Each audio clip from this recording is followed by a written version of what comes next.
negara, dan seterusnya. Ketentuan ini menjadi norma sentral yang menegaskan bahwa secara hukum sebenarnya tidak terdapat kekosongan kewenangan mengenai siapa yang berwenang menetapkan kerugian negara, karena undang-undang telah memberikan kewenangan tersebut secara jelas kepada BPK. Prinsip yang sama juga telah ditegaskan dalam praktik peradilan nasional melalui surat edaran Mahkamah Agung nomor 4 tahun 2016, rumusan Kamar Pidana angka 6, yang menyatakan bahwa instansi yang berwenang menyatakan ada atau tidaknya kerugian keuangan negara adalah BPK sebagai lembaga yang memiliki kewenangan konstitusional. Sementara itu, BPKP, APIP maupun Inspektorat tetap memiliki kewenangan melakukan pengawasan internal dan audit administratif, namun tidak berwenang mendeklar kerugian negara. Penegasan ini penting untuk menjaga independensi pemeriksaan dan menghindari konflik kepentingan dalam penetapan kerugian negara.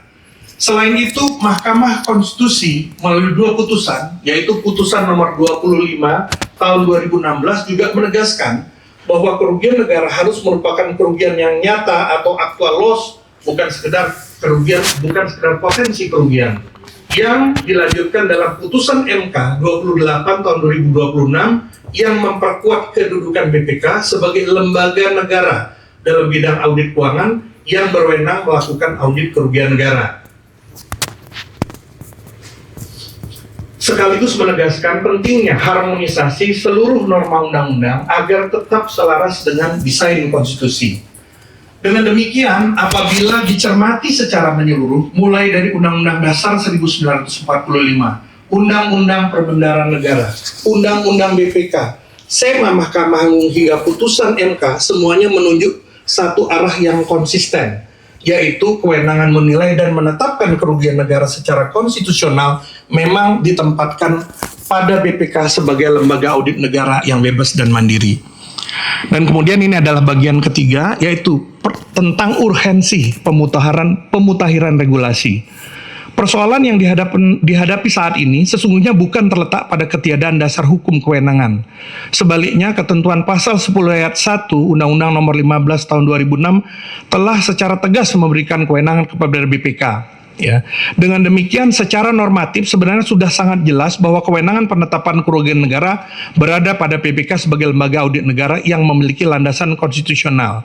Namun demikian, permasalahan muncul karena pasal 32 Undang-Undang Tipikor beserta penjelasannya belum sepenuhnya diselaraskan dengan perkembangan hukum, konstitusi, putusan Mahkamah Konstitusi maupun pengaturan mengenai kewenangan BPK dalam peraturan perundang-undangan lainnya. Norma tersebut masih membuka ruang multitafsir mengenai mekanisme dan otoritas penetapan kerugian negara.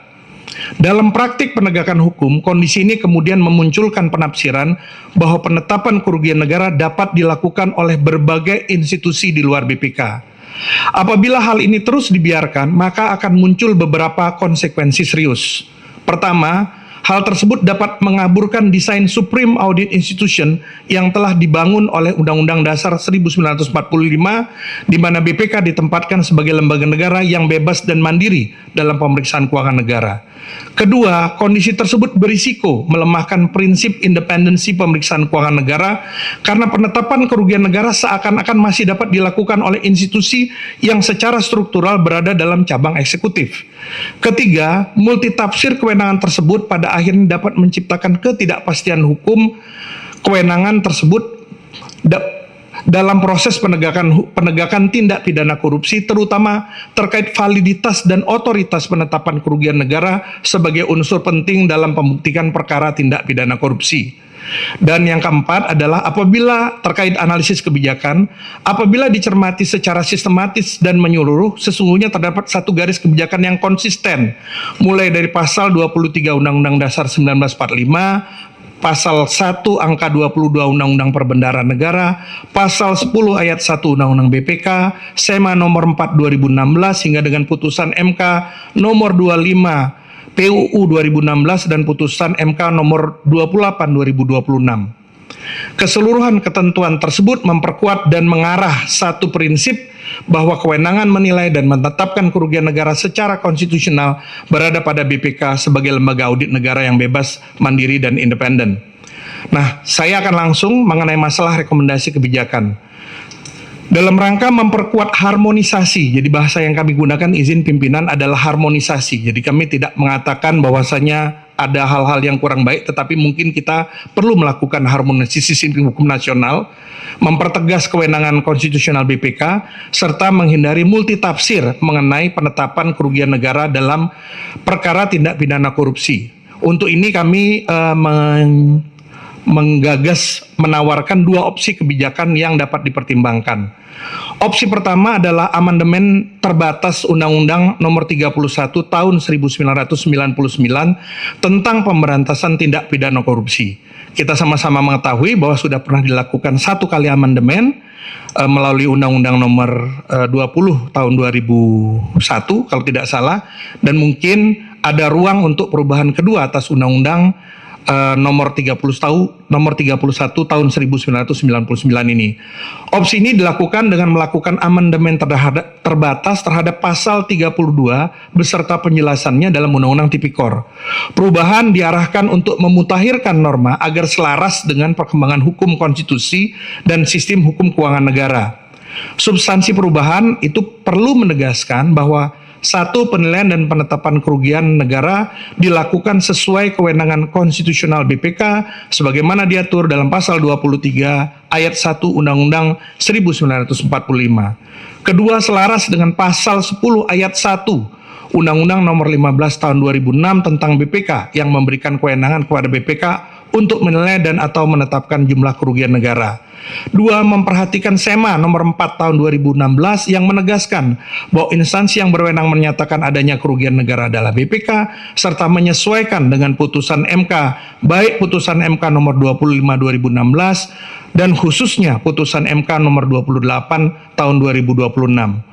Melalui pendekatan ini, harmonisasi dilakukan langsung pada norma Undang-Undang Tipikor yang selama ini menimbulkan ruang multitafsir sehingga sinkronisasi antar rezim dapat tercapai secara lebih eksplisit dan sistematis.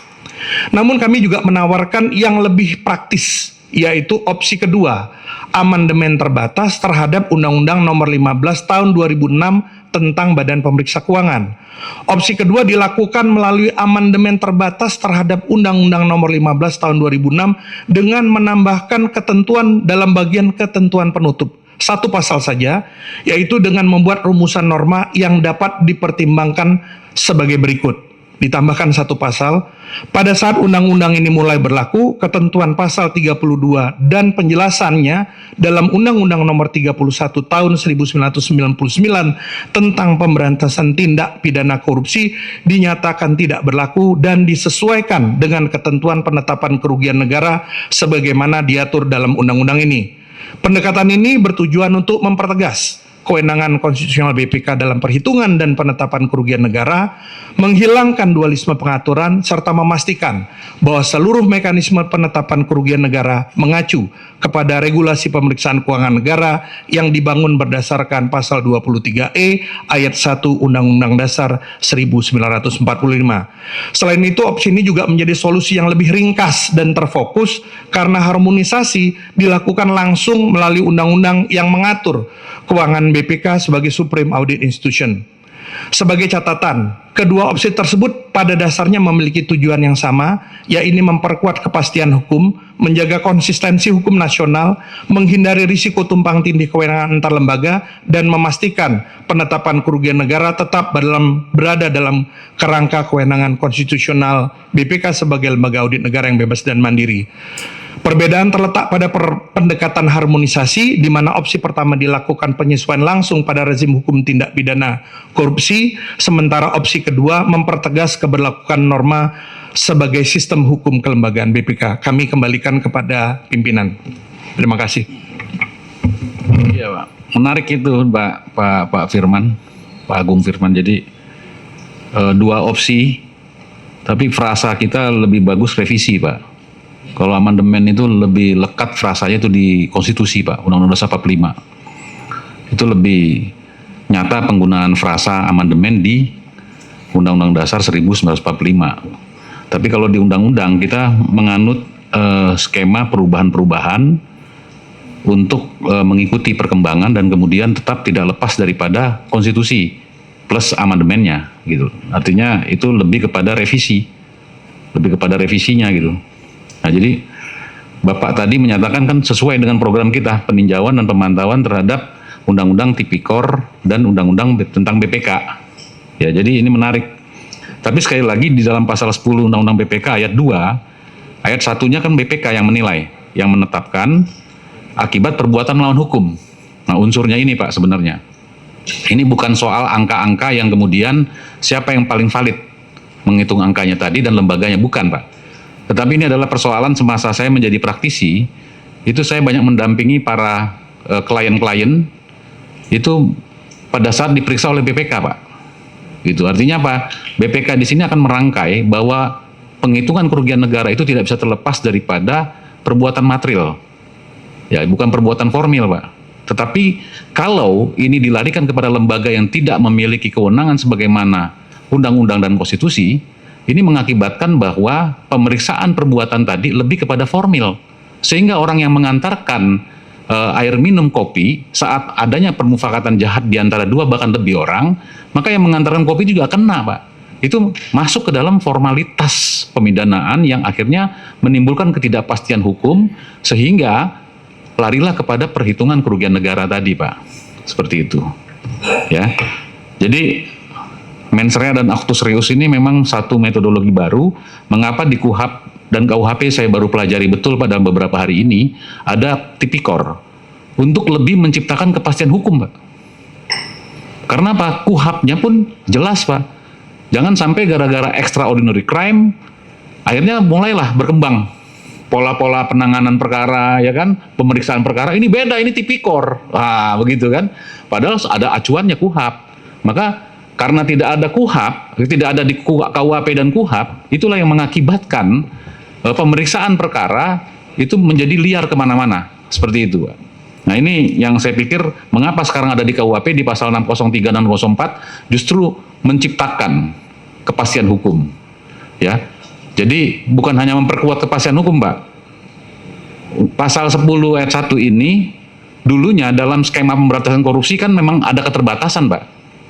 Sekarang kan lebih luas Pak. Semuanya sampai suap segala macam kena semuanya Pak.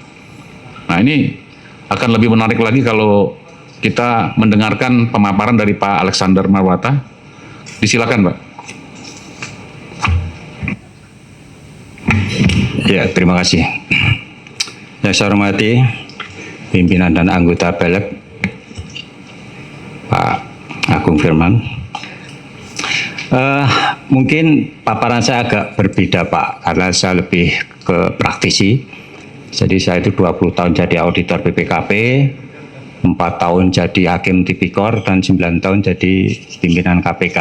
Nah, ketika ditanya siapa yang berwenang melakukan penghitungan kerugian negara, saya selalu nyampaikan begini Pak, siapapun bisa sepanjang memiliki keahlian dan kompetensi di bidangnya. Nah, karena Bapak Ibu sekalian, dalam perkara korupsi, khususnya pasal 2, pasal 3, itu kerugian negara itu kan salah satu unsur yang harus dibuktikan. Ya, harus dibuktikan di persidangan. Jadi, pada akhirnya, itu yang menentukan dan menetapkan kerugian negara dalam perkara korupsi itu adalah putusan hakim.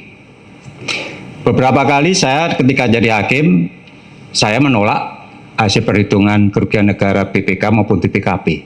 Karena apa? Dari fakta persidangan ternyata nggak ada kerugian, menurut saya. Nah, itu.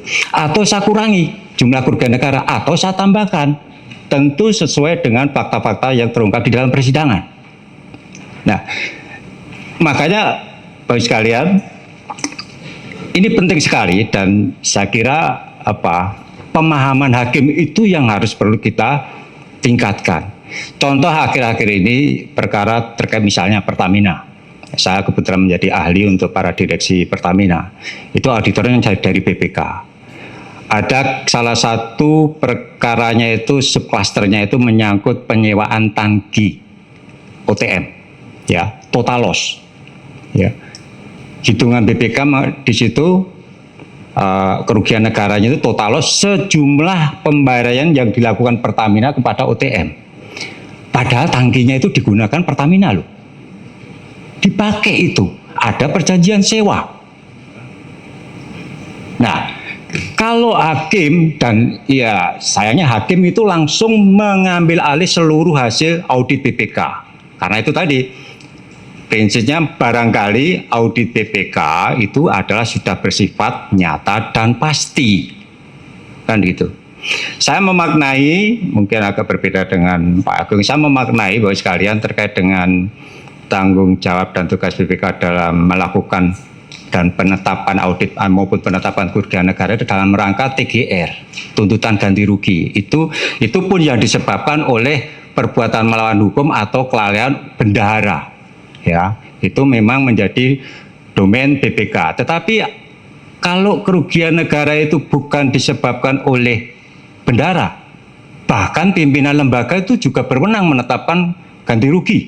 Saya beberapa kali ketika menjadi pimpinan KPK, saya menandatangani kok itu penetapan ganti rugi. Misalnya ada pegawai yang menghilangkan komputer. Itu pimpinan lembaga yang menetapkan ganti rugi. Gitu. Jadi dari beberapa hal tersebut, sekalian saya kira bukan domain BPK saja untuk menetapkan ganti rugi itu atau menetapkan kerugian negara itu. Kalau dalam perkara tipikor jelas itu pada akhirnya itu majelis hakim yang menetapkan jumlah kerugian negara dan siapa saja pihak-pihak yang harus mengembalikan kerugian negara itu ada di dalam putusan majelis hakim. Ya, itu yang terkait dengan kewenangan. Ya, kewenangan siapa yang menetapkan kerugian negara? Saya sampaikan, kalau dalam perkara korupsi itu kewenangan majelis hakim. Apa fungsi audit? Nah, fungsi audit itu Bapak sekalian, itu sebetulnya hanya semacam panduan bagi majelis ya untuk lebih memahami modus operandinya maupun bagaimana auditor itu menghitung kerugiannya. Ya. Keputusannya atau kesimpulannya dikembalikan ke majelis. Itu. Majelis boleh setuju, boleh, kan begitu, boleh, ya kan. Kemudian pertanyaan berikutnya yang sering disampaikan, apakah ya di dalam pasal 2 pasal 3 itu kerugian negara itu harus dilakukan melalui audit? Saya bilang tidak. Tidak semua perkara korupsi itu Bapak sekalian itu kompleks dan rumit. Ya.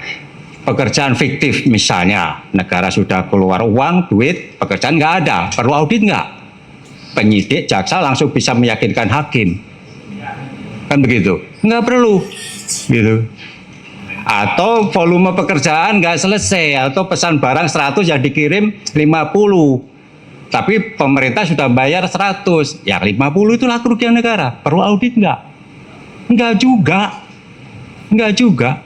Penyidik jaksa langsung bisa membuktikan dan hakim dengan alat bukti, misalnya bukti kwitansi yang pembayarannya berapa, bukti penerimanya barang berapa, sudah sajikan di dalam persidangan, yakin. Kan itu. Memang belum ada persepsi yang sama Bapak sekalian, bahkan ada hakim yang di dalam persidangan dia meminta supaya dilakukan audit dulu oleh BPK. Ada juga penyidik dan jaksa itu yang meminta harus diaudit oleh BPK. Gitu. Padahal seperti saya sampaikan tadi, enggak semua ya modus operandi itu rumit, sulit, gitu kan. Sehingga memerlukan keahlian audit, tidak. Bahkan saya bilang enggak semua loh auditor itu bisa menghitung kerugian negara kalau tidak sesuai dengan keahliannya. Untuk menilai bangunan yang rusak misalnya, ya kalau kita menunjuk auditor pasti nggak benar, kan gitu kan? Dia nggak tahu menilai bangunan rusak. Memang auditor di dalam standarnya juga bisa menggunakan ahli yang lain. Dia bisa Pak, ya di dalam standarnya memang begitu. Auditor dalam menghitung kerugian negara dia menggunakan ahli lain. Ya kalau untuk menghitung bangunan yang rusak dia pasti akan menggunakan insinyur, ahli struktur. Ya. Nah kalau seperti itu datangkan aja di persidangan ahli struktur itu, ahli bangunan itu, suruh dia jelaskan persoalannya apa bangunan ini, misalnya seperti itu bisa kok gitu. Nah Barangkali Bapak sekalian yang dibutuhkan itu menyangkut standar audit penghitungan kerugian negara. Itu. Sehingga apa? Siapapun nanti yang melakukan harus tunduk pada standar itu. Harus tunduk pada standar itu. Gitu. Dan bisa diuji nanti hasil perhitungannya itu di persidangan. Nah, dengan menggunakan standar tadi. Nah, saya berpendapat Bapak sekalian terkait dengan lembaga yang berwenang melakukan penghitungan kerugian negara, ya selama ini saya bilang siapa saja bisa. Bahkan ketika saya jadi pimpinan di KPK, saya mendorong auditor internal di KPK. KPK itu punya akuntan forensik Bapak sekalian, ada unit khusus untuk melakukan penghitungan. Udah, hitung sendiri. Karena apa Bapak sekalian, kalau kita nanti ya semua perkara korupsi pasal 2, pasal 3 atau pasal 603, 604 itu perhitungan kerugian negara kemudian menjadi kewenangan otorita di BPK saja misalnya, akan kewalahan BPK itu Bapak sekalian. Prakteknya seperti itu, akan kewalahan. Di daerah itu mungkin 90% perkara korupsi itu pasal 2, pasal 3. Bayangkan nanti semua akan minta ke BPK. Nggak akan mampu dari sisi SDM. Ya. Nah, mungkin lebih baik BPK, BPKP atau dengan menggandeng akuntan publik dan lain sebagainya itu susun saja standar atau pedoman penghitungan kerugian negara. Sehingga nanti mau akademisi yang mau menghitung atau orang yang punya kompetensi mau menghitung, dia menggunakan standar itu untuk menghitung kerugian negara yang dia pertanggungjawabkan nanti di persidangan, diuji di sana. Kan seperti itu. Kesimpulannya, putusannya, ya hakim kembali lagi. Apakah ada kerugian negara atau tidak, ya kembalikan lagi ke hakim. Kan begitu. Mungkin itu Bapak sekalian terkait dengan persoalan apa yang kita diskusikan pada pagi ini menyangkut kerugian negara dan lembaga mana yang berwenang menghitung kerugian negara. Menurut saya, dengan apa yang saya paparkan tadi, putusan MK, surat edaran Jaksa Agung atau surat edaran Mahkamah Agung itu nggak relevan lagi. Karena apa? Ya itu tadi, siapapun bisa. Pada akhirnya dia yang harus menjelaskan, menerangkan ke majelis hakim bagaimana kerugian negara itu terjadi, kan gitu. Sehingga hakim yakin bahwa telah terjadi kerugian negara. Kalau sekarang ya dari beberapa perkara yang saya ikuti, majelis hakim cenderung mengambil alih hasil audit. Meskipun itu tadi Pak Ibu sekalian, hasil audit kadang-kadang juga ketika ahli dari BPKP atau BPK di sidang kita tanya, mereka akhirnya kadang-kadang jadi ragu sendiri dengan hasil auditnya. Dia jadi ragu lagi, gitu loh. Kenapa? Karena pada saat dia melakukan audit, fakta-fakta persidangan yang disampaikan ternyata dia tidak temukan atau tidak terinformasikan pada saat audit, baru terungkap di dalam proses persidangan. Nah, kalau hakim itu langsung mengambil alih hasil audit entah dari BPK atau BPKP, malah putusannya menyesatkan. Itu yang sering terjadi Bapak sekalian. Jadi saya kira mungkin yang dibutuhkan adalah standarnya Pak. Kalau peraturan saya pikir udah lebih dari cukup lah. Standar audit penghitungan kerugian negara itulah yang harus mungkin dari pihak BPKP, BPK, akuntan publik atau Ikatan Akuntan Indonesia itu harus duduk bersama ya menentukan itu, dan ini menjadi acuan bagi siapapun pihak manapun ketika ditugaskan untuk melakukan audit penghitungan kerugian negara. Itu. Saya kira itu Bapak sekalian. Terima kasih. Iya Pak. Jadi Pak Alex ini Pak Wahyu, Pak Wahyu jangan melamun Pak. Ya, Pak Alex ini menggambarkan tentang hermeneutika, perelungan yang terdalam dari kewenangan seorang hakim, ya. Dan itu menurut beliau lebih berkepastian hukum, Pak Rudianto Lalo. Itu menurut Pak Alex. Tuh. Pak Rudianto Lalo nggak jarang ke balik, tapi ketika dengar kerugian negara, beliau menarik sekali kelihatannya. Oh, Pak Kak Suding ya. Jadi dari Pak Agung Firman ini terkait dengan BPK, bagaimana mematangkan dan memutakhirkan, gitu kan? Yang udah ada undang-undang yang kemudian ini bisa, pemutahirannya bisa mengatasi terhadap dispute terkait dengan penentuan kerugian keuangan negara.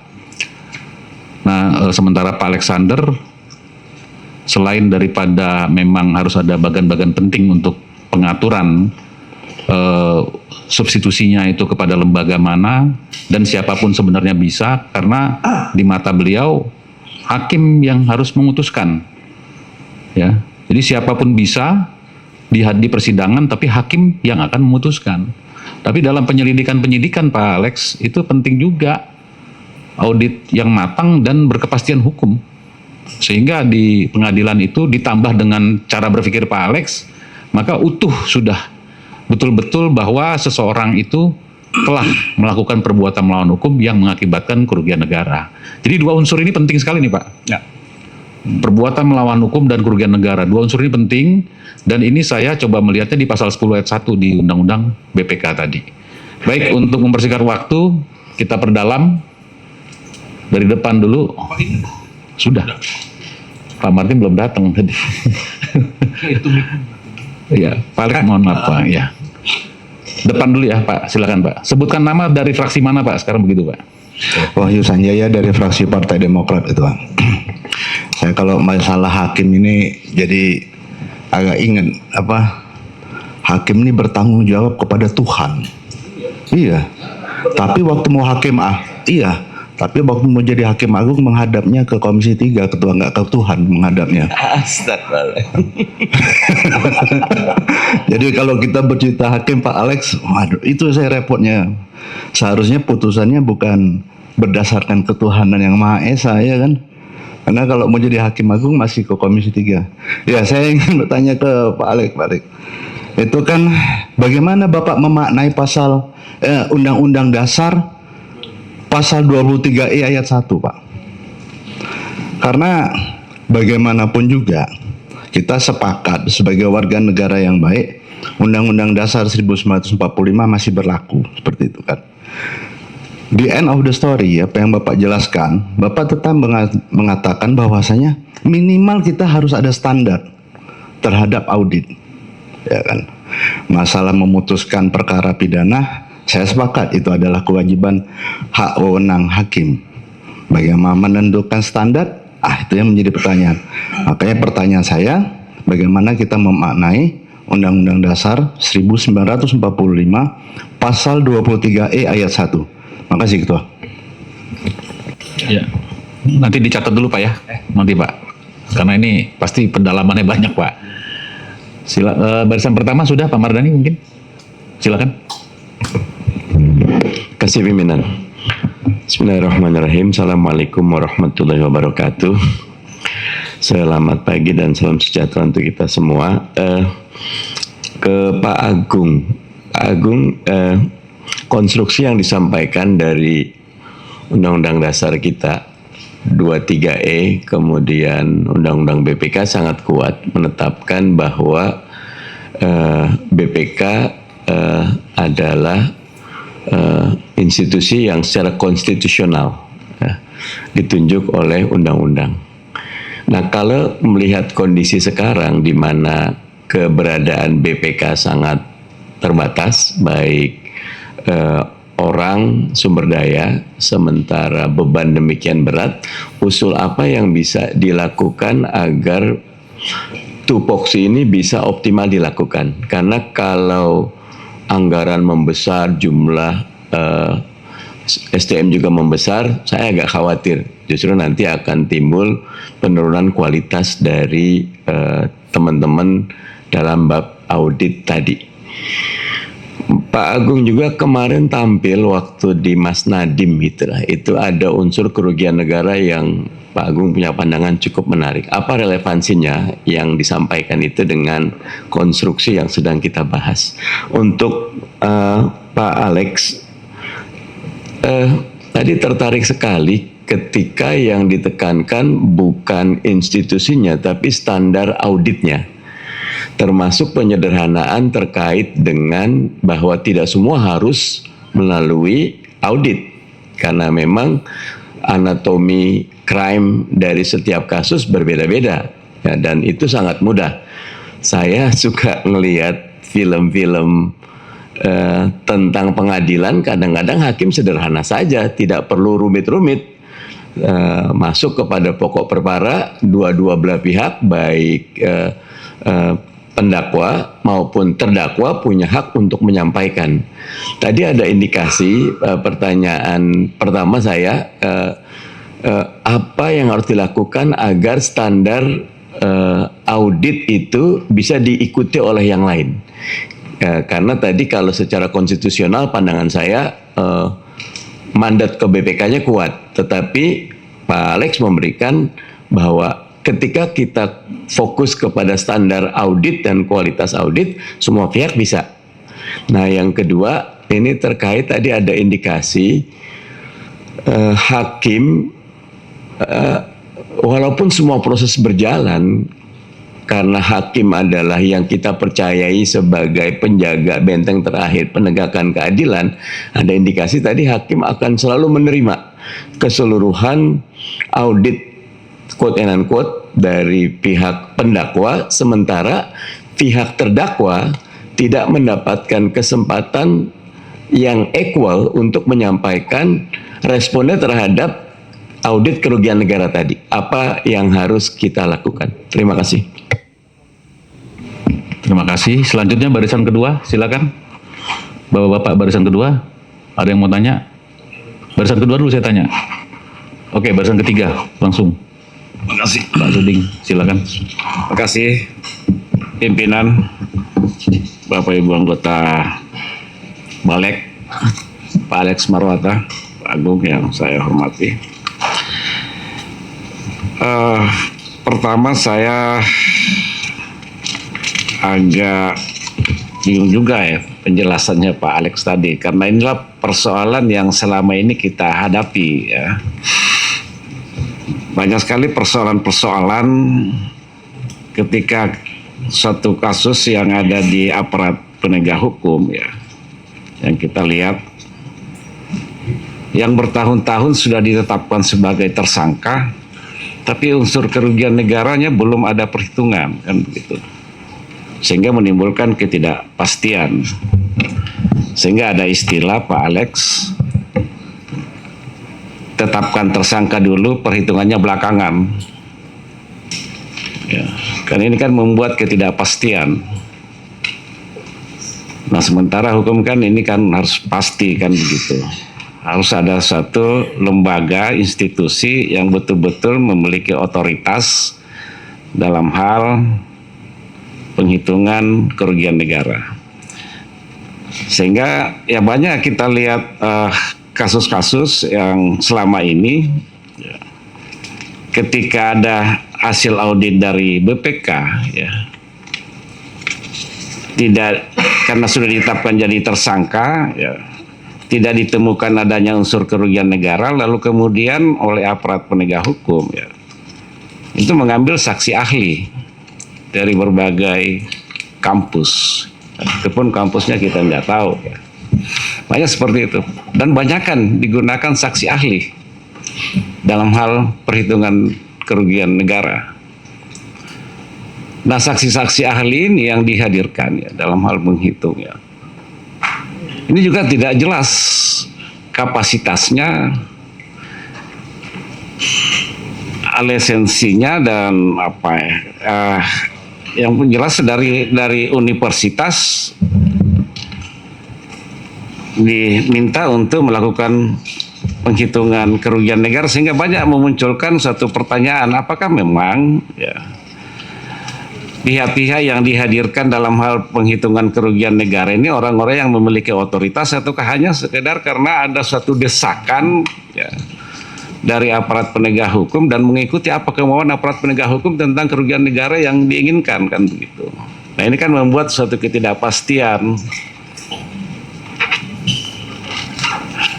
Kalau dikatakan tadi ya sudah, siapapun bisa melakukan perhitungan kerugian negara, terserah hakim dalam hal menilai, memutus ya, apakah di situ ada kerugian negara atau tidak, saya kira tidak juga dalam konteks seperti itu ya. Nah, untuk itu saya minta pandangan sekali lagi Pak Alex ya, lagi dengan adanya putusan MK tadi terkait masalah penghitungan kerugian keuangan negara ini. Dan ini juga sejalan Pak Alex, katakanlah misalnya dalam KUHP yang baru kita ya, Undang-Undang 20 2025 di pasal 328 ya, kita sudah mengenal adanya sistem different prosecution agreement, satu penundaan penuntutan manakala pihak yang bersangkutan mengembalikan kerugian negara. Nah, itu juga menjadi satu pertanyaan yang bahwa kerugian negara yang dimaksud dalam pasal 328 itu di KUHP itu penghitungannya itu dari BPK, institusi yang memiliki kewenangan otoritas sebagaimana amanat Undang-Undang Dasar kita pasal 23 itu. Nah, ketika ini dikaburkan kembali, ya, katakan ya, siapa saja bisa melakukan penghitungan kerugian negara, dan itu yang banyak terjadi Pak Aris. Saya kira zamannya Pak Aris banyak kejadian seperti itu ya, di KPK. Ya, banyak kasus-kasus yang bertahun-tahun ditetapkan dulu, lalu kemudian belakangan, lalu kemudian diminta untuk dilakukan penghitungan. Sementara tadi dijelaskan bahwa unsur kerugian negara itu adalah unsur yang esensial ya dalam Undang-Undang Tindak Pidana Korupsi. Nah, saya minta pandangan kembali Pak Alex memperdalam ini, karena kalau kita katakan ada persepsi bahwa udah siapa saja bisa melakukan penghitungan kerugian negara, ini berarti menimbulkan ketidakpastian, ada dispute di situ, lalu kemudian serahkan ke hakim, hakim juga tidak punya. Saya yakin semua hakim tidak memiliki kapasitas sebagai pihak auditor terkait menyangkut masalah kerugian negara ini. Saya kira ini pandangan saya Pak. Terima kasih. Baik Pak. Jadi saya kira supaya lebih menyentuh lagi Pak, kepastian hukum itu yang lebih penting sekarang ini Pak. Intinya begitu Pak. Kepastian hukum itu harus memang rigid, aturannya ada gitu, nggak bisa multi tafsir Pak. Kepastian hukum itu Pak sebenarnya intinya. Ya kan diperlukan itu. Maka saya coba bacakan lagi Pak ya, supaya nanti Pak Rudianto Lalo mau ngomong biar lebih ini lagi. Saya udah tahu tanpa melihat beliau juga dia mau bicara juga Pak. Gitu. Pasal 10 ayat 1 bunyinya begini Pak, persisnya.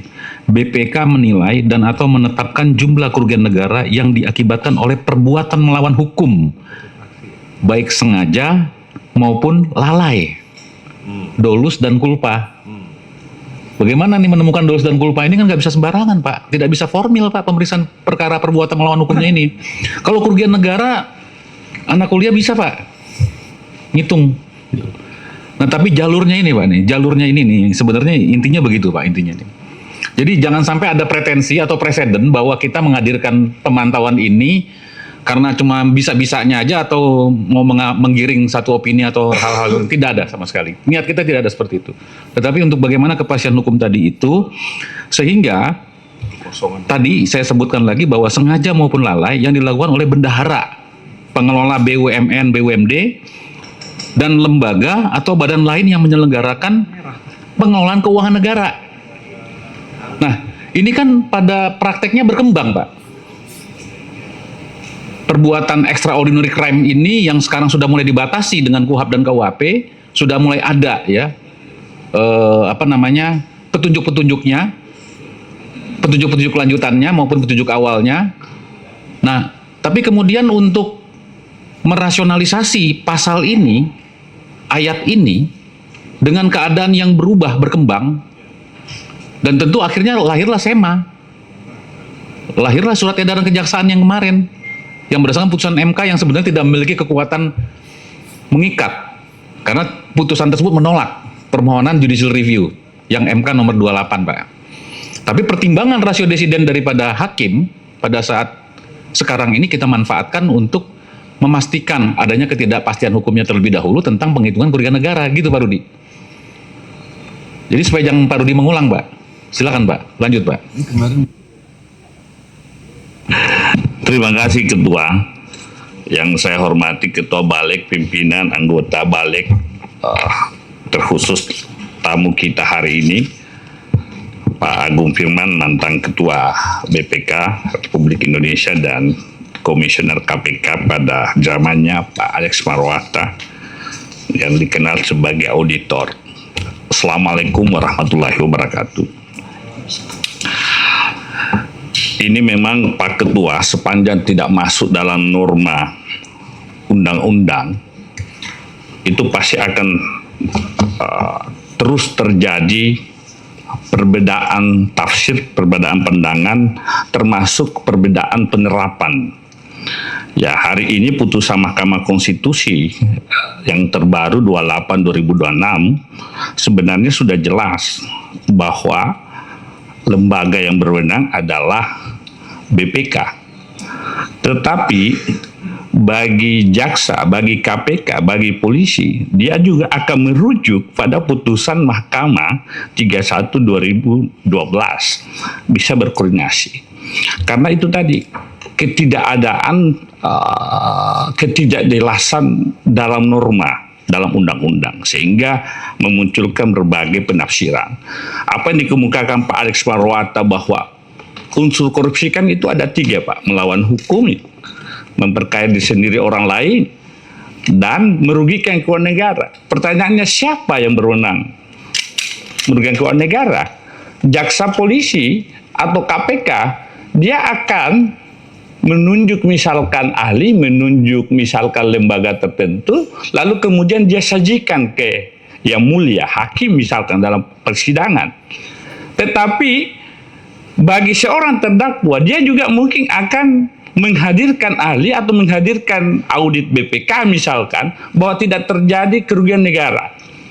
Yang mana yang diikuti? Ya dikembalikan lagi ke hakim. Kenapa seperti itu? Karena ketidakjelasan dalam undang-undang. Belum ada norma dalam bahasa hukumnya, lex scriptanya, lex sertanya belum ada. Tidak tertulis dan tidak jelas. Nah, sehingga bagaimana solusinya? Solusi utamanya memang perlu ada revisi undang-undang. Apa yang dikemukakan oleh Ketua Balik sudah tepat sekali menurut hemat saya, sehingga ini bisa mengakhiri polemik perbedaan tafsir soal siapa lembaga yang merugikan keuangan negara. Bagi kami, bagi kita, karena ini sudah menjadi putusan MK dan sudah ada dalam penjelasan pasal 603 Undang-Undang Nomor 1 Tahun 2023 tentang Kitab Undang Hukum Pidana. Di situ dijelaskan frasanya, disebut penjelasannya adalah lembaga negara audit keuangan. Bicara lembaga negara hanya ada 2, Pak. Satu itu lembaga BPK, satu lagi namanya BPKP. Tapi BPKP akan non kementerian atau bertanggung jawab lembaga kepada presiden. Otomatis rumpunnya dia adalah rumpun cabang eksekutif. Yang kedua, ini yang banyak terjadi, Pak Ketua, memang. Tahun anggaran berjalan dalam sebuah pemerintahan pasti diaudit oleh, ini banyak di daerah terjadi, BPK. Misalkan tahun 2025, diperiksa keuangan lembaga pemerintah kota misalkan, atau Kabupaten Samosir misalkan, atau ada seperti Amsal Sitepu misalkan. Tidak ditemukan kerugian negara oleh BPK. Tetapi karena ada pengaduan dari warga, yang menjadi dasar penegak hukum masuk memeriksa kembali. Pada saat dia periksa, dia suruh hitung ulang. Oleh misalkan dari lembaga kampus atau lembaga lain atau apa. Ditemukan kerugian negara. Kan ini yang banyak terjadi, Pak. Karena ada ketidakjelasan. Akhirnya ini yang adu buktilah. Dan kami menyebutnya kemarin, Pak. Kebetulan kemarin saya menjadi kuasa DPR dalam Mahkamah Konstitusi. Kami menyebutnya ini dinamika implementasi norma. Di satu sisi lembaga negara menegakkan hukum, di satu sisi juga kita harus mengatakan bahwa yang berwenang menghitung adalah BPK.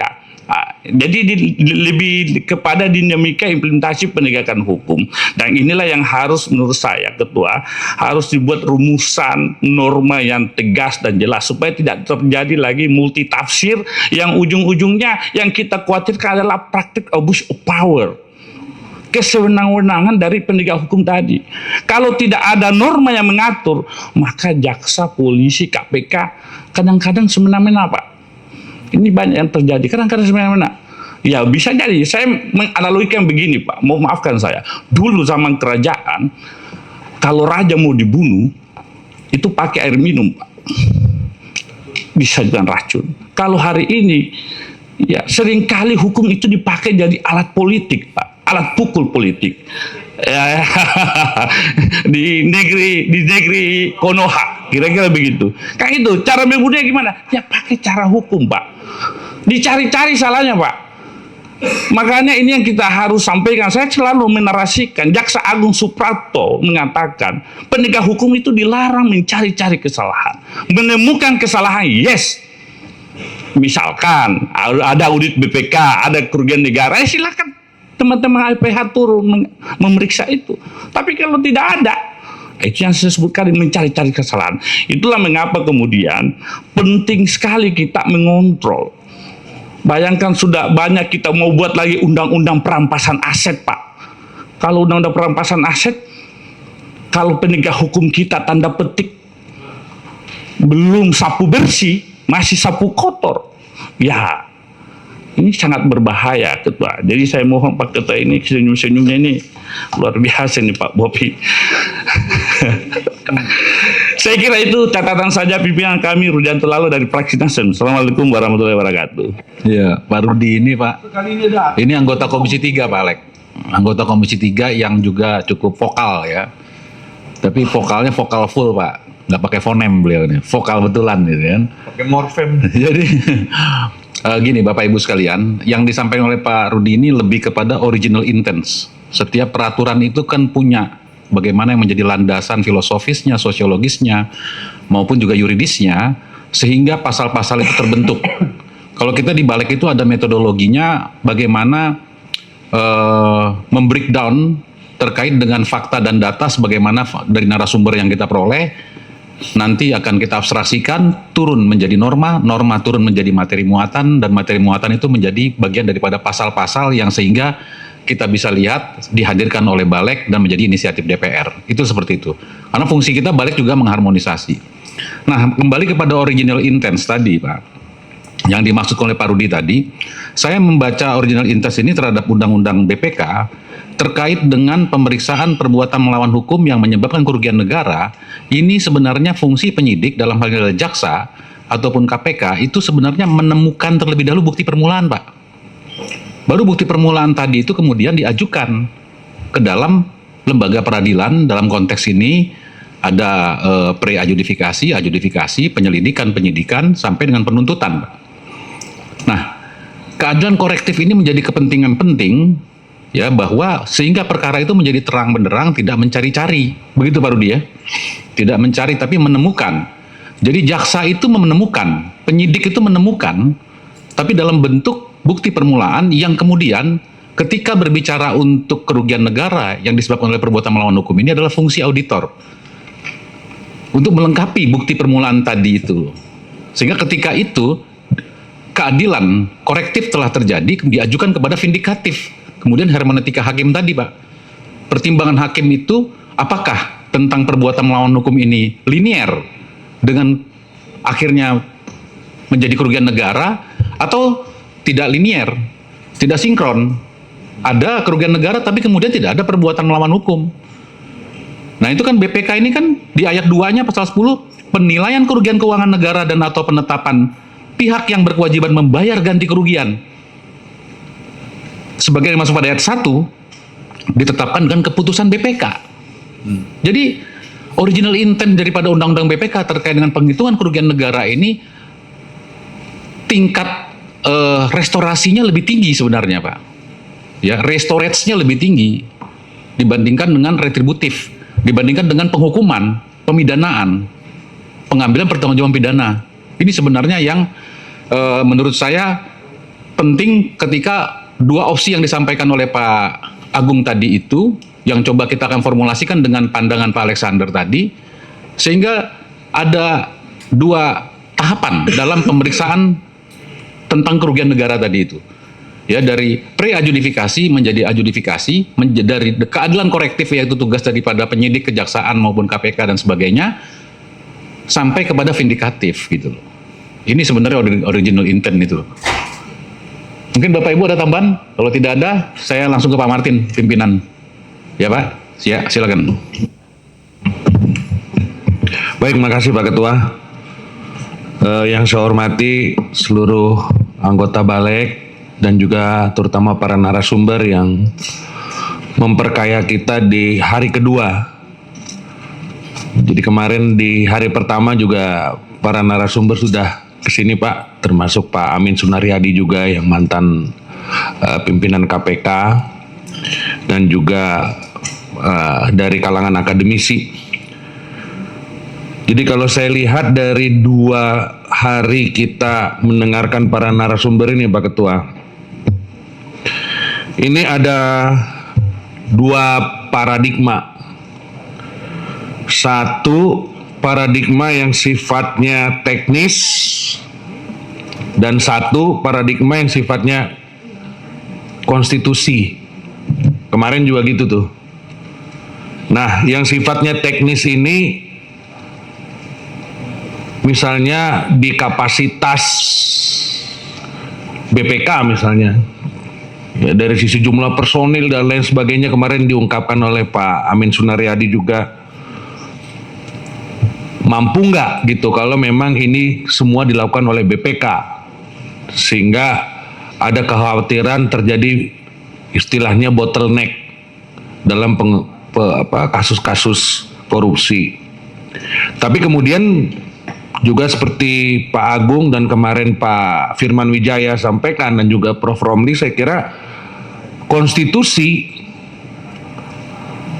ketika kita baca Undang-Undang Dasar 45, semangatnya memang ada auditor negara yang berada di luar cabang kekuasaan eksekutif yang melakukan pemeriksaan keuangan negara. Kenapa ketika konstitusi itu dibuat BPK ini terpisah dari cabang kekuasaan eksekutif? Karena memang diperlukan yang bisa menghitung itu seperti dikatakan oleh Pak Lalo tadi, independen dari tekanan atau pengaruh, bahkan ya, bukan tekanan, pengaruh pun independen dia. Nah, jadi saya rasa di sini nih Pak Ketua, satu lagi saya lihat nih masalah dari 2 hari kita mendengarkan para narasumber. Dari sisi tadi Pak Ketua mengatakan kepastian hukum dan efektivitas. Jadi tadi itu teknis dan konstitusi, kedua kepastian hukum dan efektivitas. Kepastian hukum tadi juga selain Pak Ketua sebutkan, Pak Lalo juga menyebutkan tuh upaya-upaya di bawah yang tadi dibilang mencari-cari kesalahan. Itu juga ada. Kita harus akui secara jujur nih bahwa itu ada. Karena apa? Karena tidak ada kepastian hukum, siapa yang bisa menghitung. Nah, efektivitas apakah memang efektif? Tadi balik lagi itu ke persoalan teknis yang saya utarakan di depan. Jadi Pak Ketua, saya rasa memecahkan persoalan ini Pak Ketua nih yang pegang palu nih. Balek ini krusial di sini untuk menentukan atau membantu mengarahkan arahnya ini kemana gitu loh.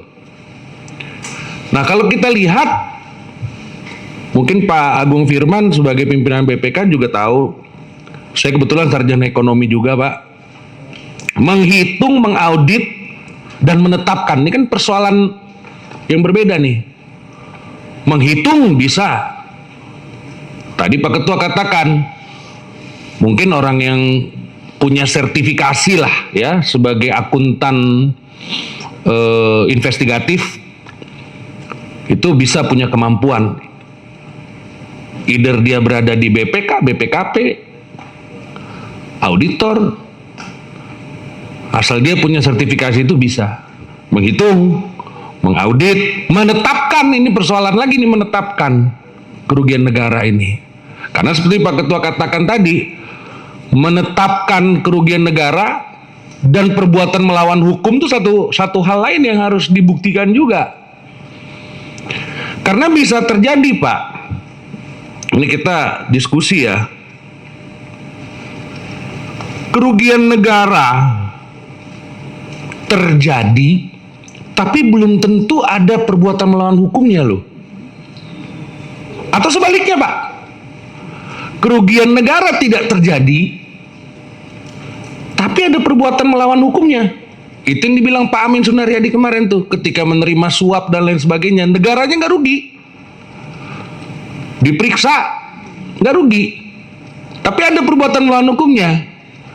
Sebaliknya mungkin saja negara itu mengalami kerugian, tapi belum tentu ada perbuatan melawan hukumnya.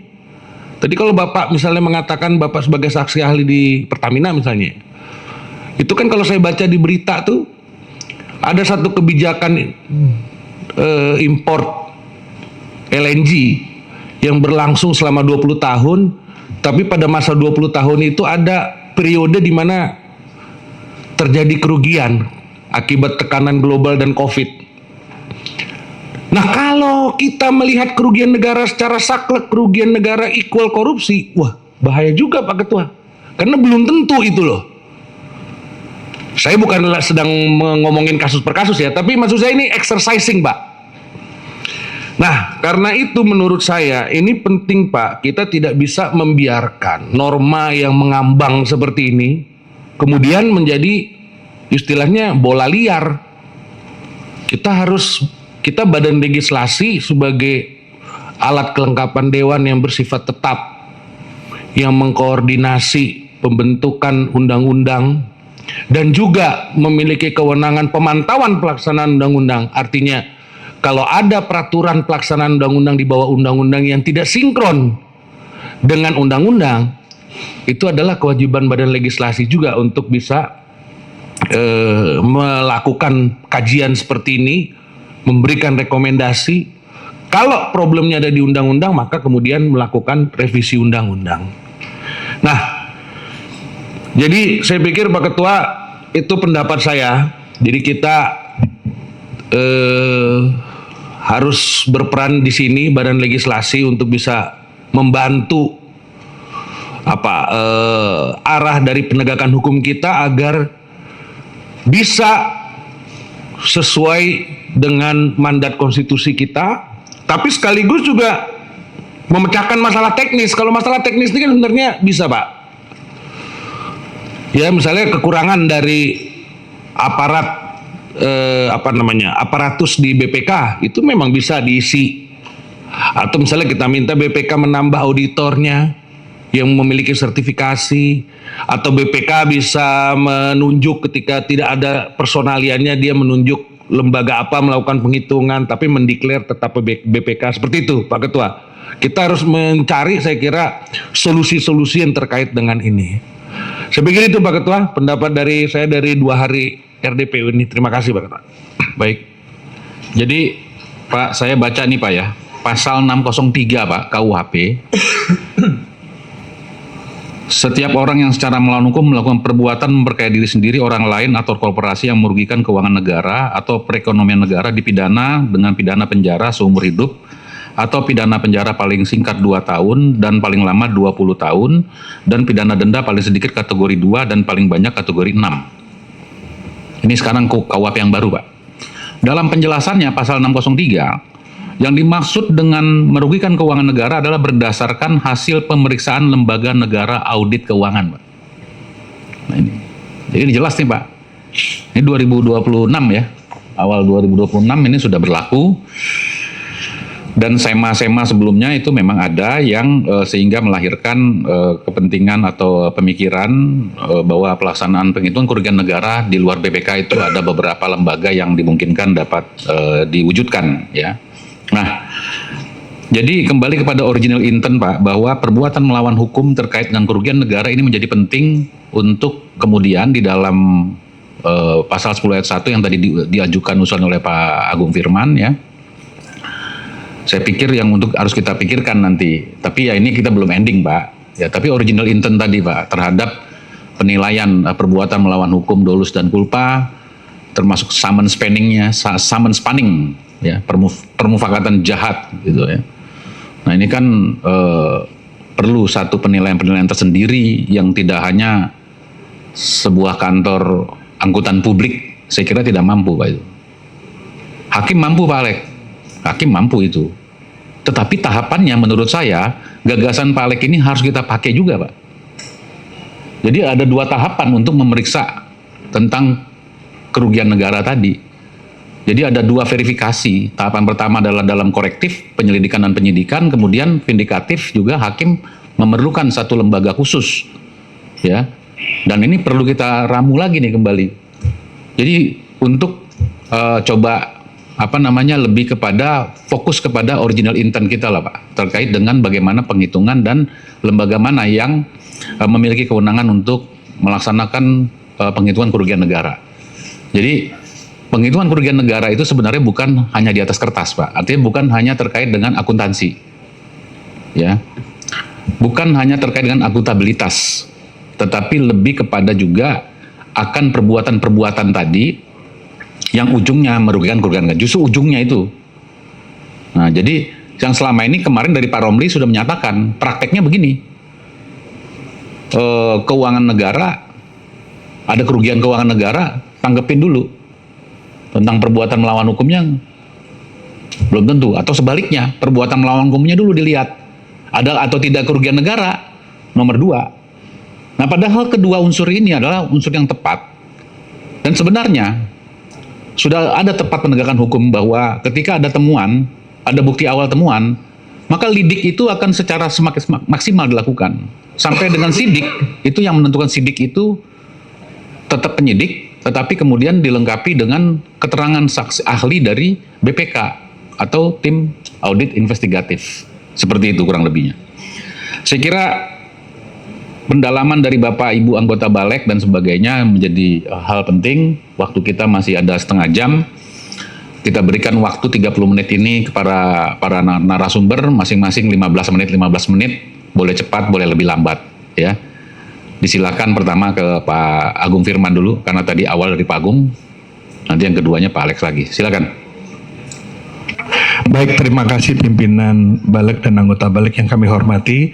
Sebelum kami diminta untuk memberikan tanggapan yang langsung kepada kami, izinkan kami juga menjelaskan sesuatu yang selama ini kami sampaikan. Saya belum menambahkan tadi, saya sebagai orang yang terlibat dalam melakukan perhitungan kerugian negara setidak-tidaknya di 38 kasus. 2 diantaranya adalah kasus Jiwasraya dan Asabri.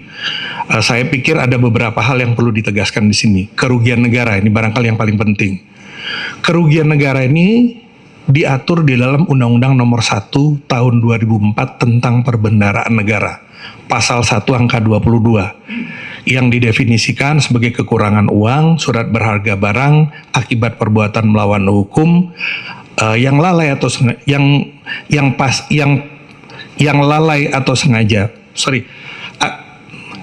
yang nyata dan pasti jumlahnya akibat perbuatan melawan hukum yang lalai atau sengaja. Dari sini kita tahu, Pak, bahwasanya kerugian negara itu tidak harus pidana. Kerugian negara itu disebut kerugian karena harus diganti. Kenapa disebut kerugian? Karena harus diganti. Kerugian negara ini bisa dalam bentuk perdata, bisa dalam bentuk administrasi negara, dan juga bisa dalam bentuk pidana. Nah, apabila ditemukan hal-hal tertentu, maka tiap tahapan. Kalau kita bicara kerugian negara, dibutuhkan audit. Dan biasanya audit itu dilakukan, mulai auditnya itu audit laporan keuangan. Kami ingin menyampaikan bahwasanya dulu Undang-Undang 3199 itu kan lahir sebelum negara ini sebagai bagian dari amanat reformasi, sebelum negara ini memiliki accountability report yang jelas, Pak. Hanya ada satu accountability report, yaitu LAKIP, laporan kinerja instansi pemerintah, laporan akuntabilitas kinerja instansi pemerintah. Negara ini baru punya laporan keuangan itu pada tahun 2005. Jadi setelah 60 tahun merdeka, baru tahun 2005 punya laporan keuangan. Dasarnya adalah Undang-Undang Nomor 1 Tahun 2004. Diaudit pertama kali tahun 2006. Untuk mendapatkan adanya kerugian, pertama kali pakai laporan keuangan.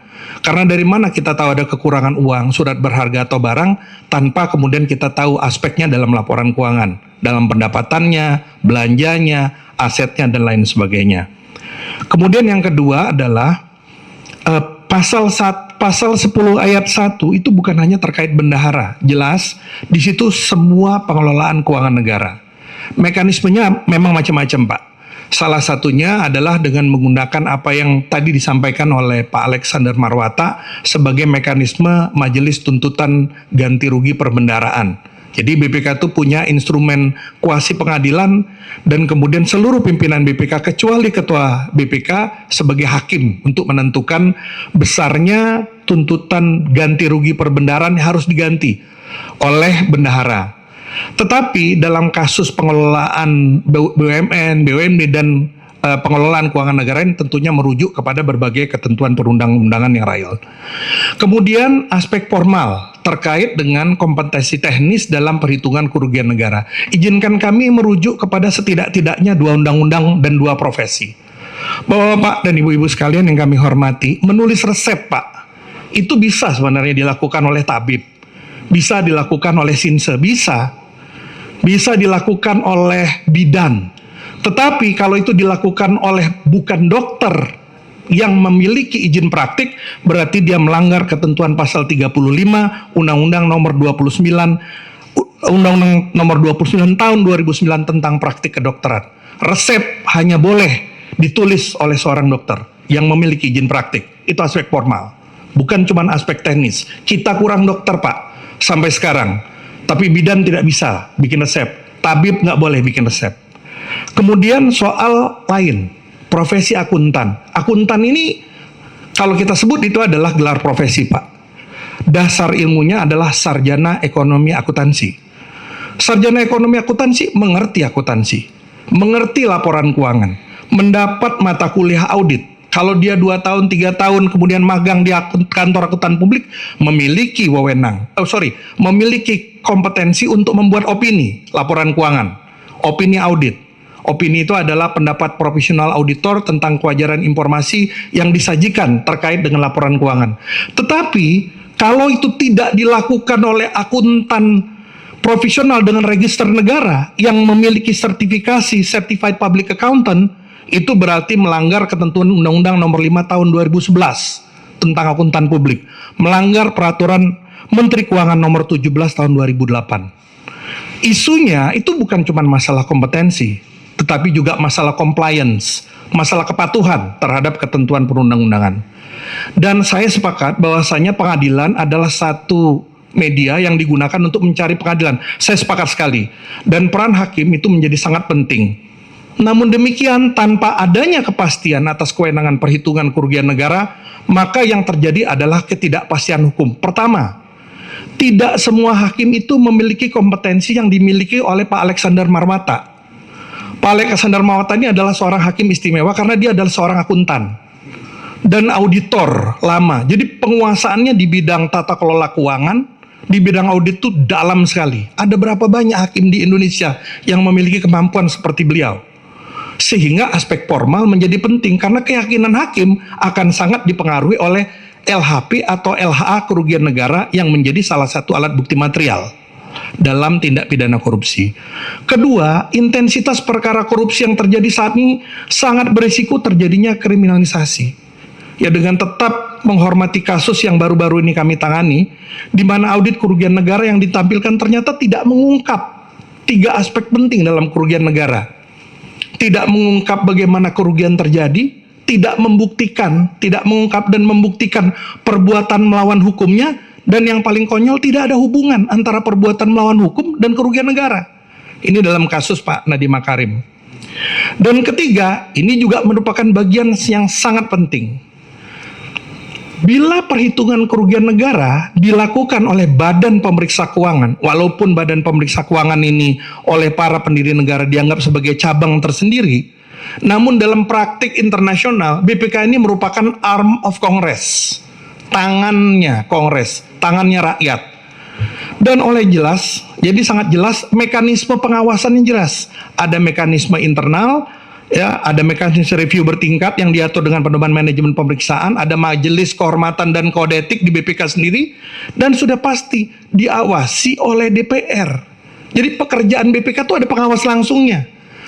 Dan di sini dibentuk secara khusus yang kita sebut sebagai Badan Akuntabilitas Keuangan Negara, yang bisa langsung mengawasi apa yang dikerjakan oleh BPK. Seandainya mereka ada masalah, bisa lewat BAKN, KMKKE, dan sebaliknya, seperti itu.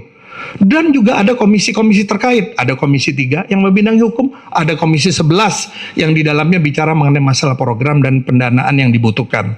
Sehingga apa yang dilakukan oleh Badan Pemeriksa Keuangan Republik Indonesia bukan hanya secara konstitusional, tetapi juga dapat dipertanggungjawabkan akuntabilitasnya. Kemudian yang kedua adalah penting juga kita pahami bahwasanya undang-undang ini adalah produk pemerintah dan DPR. Ini adalah kebijakan negara. Kalau kita mau melakukan upaya menegakkan hukum, saya percaya betul bahwasanya tidak mungkin kita menegakkan hukum dengan cara-cara yang melanggar hukum. Kan nggak masuk akal. Satu sisi kita mau menegakkan hukum, tapi caranya tidak konstitusional, melanggar hukum, dan lain sebagainya. Dengan demikian sebenarnya ada pertanyaan, apakah ruang di dalam undang-undang yang sudah ada terkait dengan kerugian negara ini ada kekosongannya? Misalnya merespon pertanyaan tentang kekurangan SDM. Dengan merujuk kepada Undang-Undang Nomor 15 Tahun 2006 sebenarnya sudah dipecahkan pimpinan dan anggota balik yang terhormat. Karena di dalamnya sudah ada ketentuan pasal 9 ayat 1 huruf G yang menyatakan dalam melaksanakan wewenangnya BPK dapat menggunakan tenaga pemeriksa di luar BPK yang bekerja untuk dan atas nama BPK. Sudah ada di dalamnya. Sudah ada di dalamnya, cuman sudah barang tentu ada satu masa pimpinan, ada satu masa di mana ada ya ketegangan sedikit lah antara dua lembaga ini. Ada satu masa sehingga ada semacam ego gitu. Saya termasuk orang yang tidak terlibat di dalamnya. Saya mendorong agar kalau kita ada kekurangan pemeriksa, kenapa tidak kita ambil dari BPKP, kita ambil dari inspektorat, kita ambil dari kemudian Pak Agung, SPI sedikit Pak Agung, saya di potong. Badan Usaha Milik Negara. Semasa kepemimpinan Pak Agung, itu kasus penyelesaian tentang kerugian negara dengan keperdataan itu banyak nggak diselesaikan oleh BPK?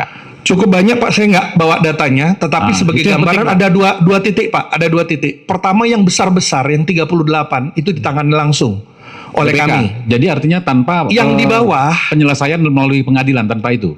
Enggak, itu lain Pak. Kalau yang itu yang pakai majelis tuntutan perbendaharaan, cukup banyak Pak. Banyak, itu bisa ya? sampai dengan 20 sampai dengan 30, itu tidak perlu pengadilan Pak. Iya. Itu cukup majelis tuntutan perbendaharaan. Ya, saya perlu datanya Pak ya. Iya. Kemudian ada satu hal lagi Pak, bahwasanya tidak perlu juga majelis tuntutan perbendaharaan. Dengan melakukan audit kepatuhan, kita sudah ada rekomendasi di situ di dalamnya. Kan keputusan BPK di sini tidak harus dalam bentuk MTP. Kalau izin kami menjelaskan bahwasanya yang ditegaskan dalam pasal 10 ayat 1 Undang-Undang Nomor 15 Tahun 2006 itu wewenang menghitung dan menetapkan kerugian negara. Prosedur untuk melakukannya diatur di dalam Undang-Undang Nomor 15 Tahun 2004 tentang pemeriksaan, pengelolaan, dan tanggung jawab keuangan negara. Sebenarnya lengkap. Nah, saya ingin mengatakan lagi tadi, saya termasuk yang mendorong untuk kemudian tapi kemudian ini belum jadi. Jadi bertahap. Kami perlu punya roadmap. Kami kan cuma 2,5 tahun Pak di situ. Jadi nggak 5 tahun. Roadmapnya itu adalah pertama optimalisasi. Optimalisasi tadinya seluruhnya tersentralisir. Kemudian kami lakukan desentralisasi kepada kelompok perwakilan-perwakilan tertentu. Waktu itu ada 10, kemudian berkembang menjadi 15. Jadi mereka yang melakukan prosesnya, kami supervise dari atas. Nah, tahapan berikutnya sebenarnya, tapi saya nggak tahu ini apakah dilaksanakan oleh pimpinan BPK, dan saya percaya mereka punya kebijakannya sendiri, dengan tidak bermaksud kemudian mengkoreksi apa yang dilakukan oleh pimpinan BPK pada saat ini, semua. Jadi seluruh perwakilan. Setelah itu baru kemudian nanti kita hitung berapa kebutuhannya yang kemudian membutuhkan dukungan. Karena memang ruangnya secara ketentuan perundang-undangan sudah ada di dalam undang-undang yang bapak-bapak buat seperti itu. Nanti berapa kekurangannya? Setelah kekurangan itu ada, baru kemudian prosedur yang ada sama mereka akan disesuaikan dengan apa yang ada pada Badan Pemeriksa Keuangan. Konsepnya kan memang menggunakan forensic accounting Pak, tapi kemudian diterjemahkan menjadi regulasi. Di Badan Pemeriksa Keuangan ada 2 regulasi, yaitu Keputusan Nomor 9 Tahun 2015 tentang Pedoman Pemeriksaan Investigasi dan Perhitungan Kerugian Negara, kami terlibat dalam proses pembuatannya, dan kemudian Keputusan Nomor 2 Tahun 2020 tentang Pedoman Manajemen Pemeriksaan Perhitungan Kerugian Negara dan pemberian keterangan ahli yang kami sempurnakan di tahun 2020. Jadi kalau nanti ada dari luar, kita masukkan ke dalam, mungkin kita lakukan workshop, kita lakukan assessment apa yang kurang, kemudian kita latih sehingga mereka bisa bekerja dengan standar yang sama. Jadi yang dibutuhkan nggak banyak, tinggal pengawasan saja dari DPR, karena bagaimanapun pengawasan perlu, bahkan BPK perlu diawasi. Dan instrumen pengawasannya DPR sudah punya, yaitu BAKN.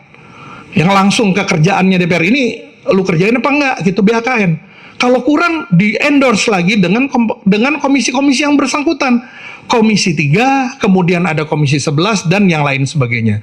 Ini yang barangkali penting untuk kami sampaikan. Informatif dikit Pak. Itu kan Bapak lagi sebut keputusan-keputusan BPK ya.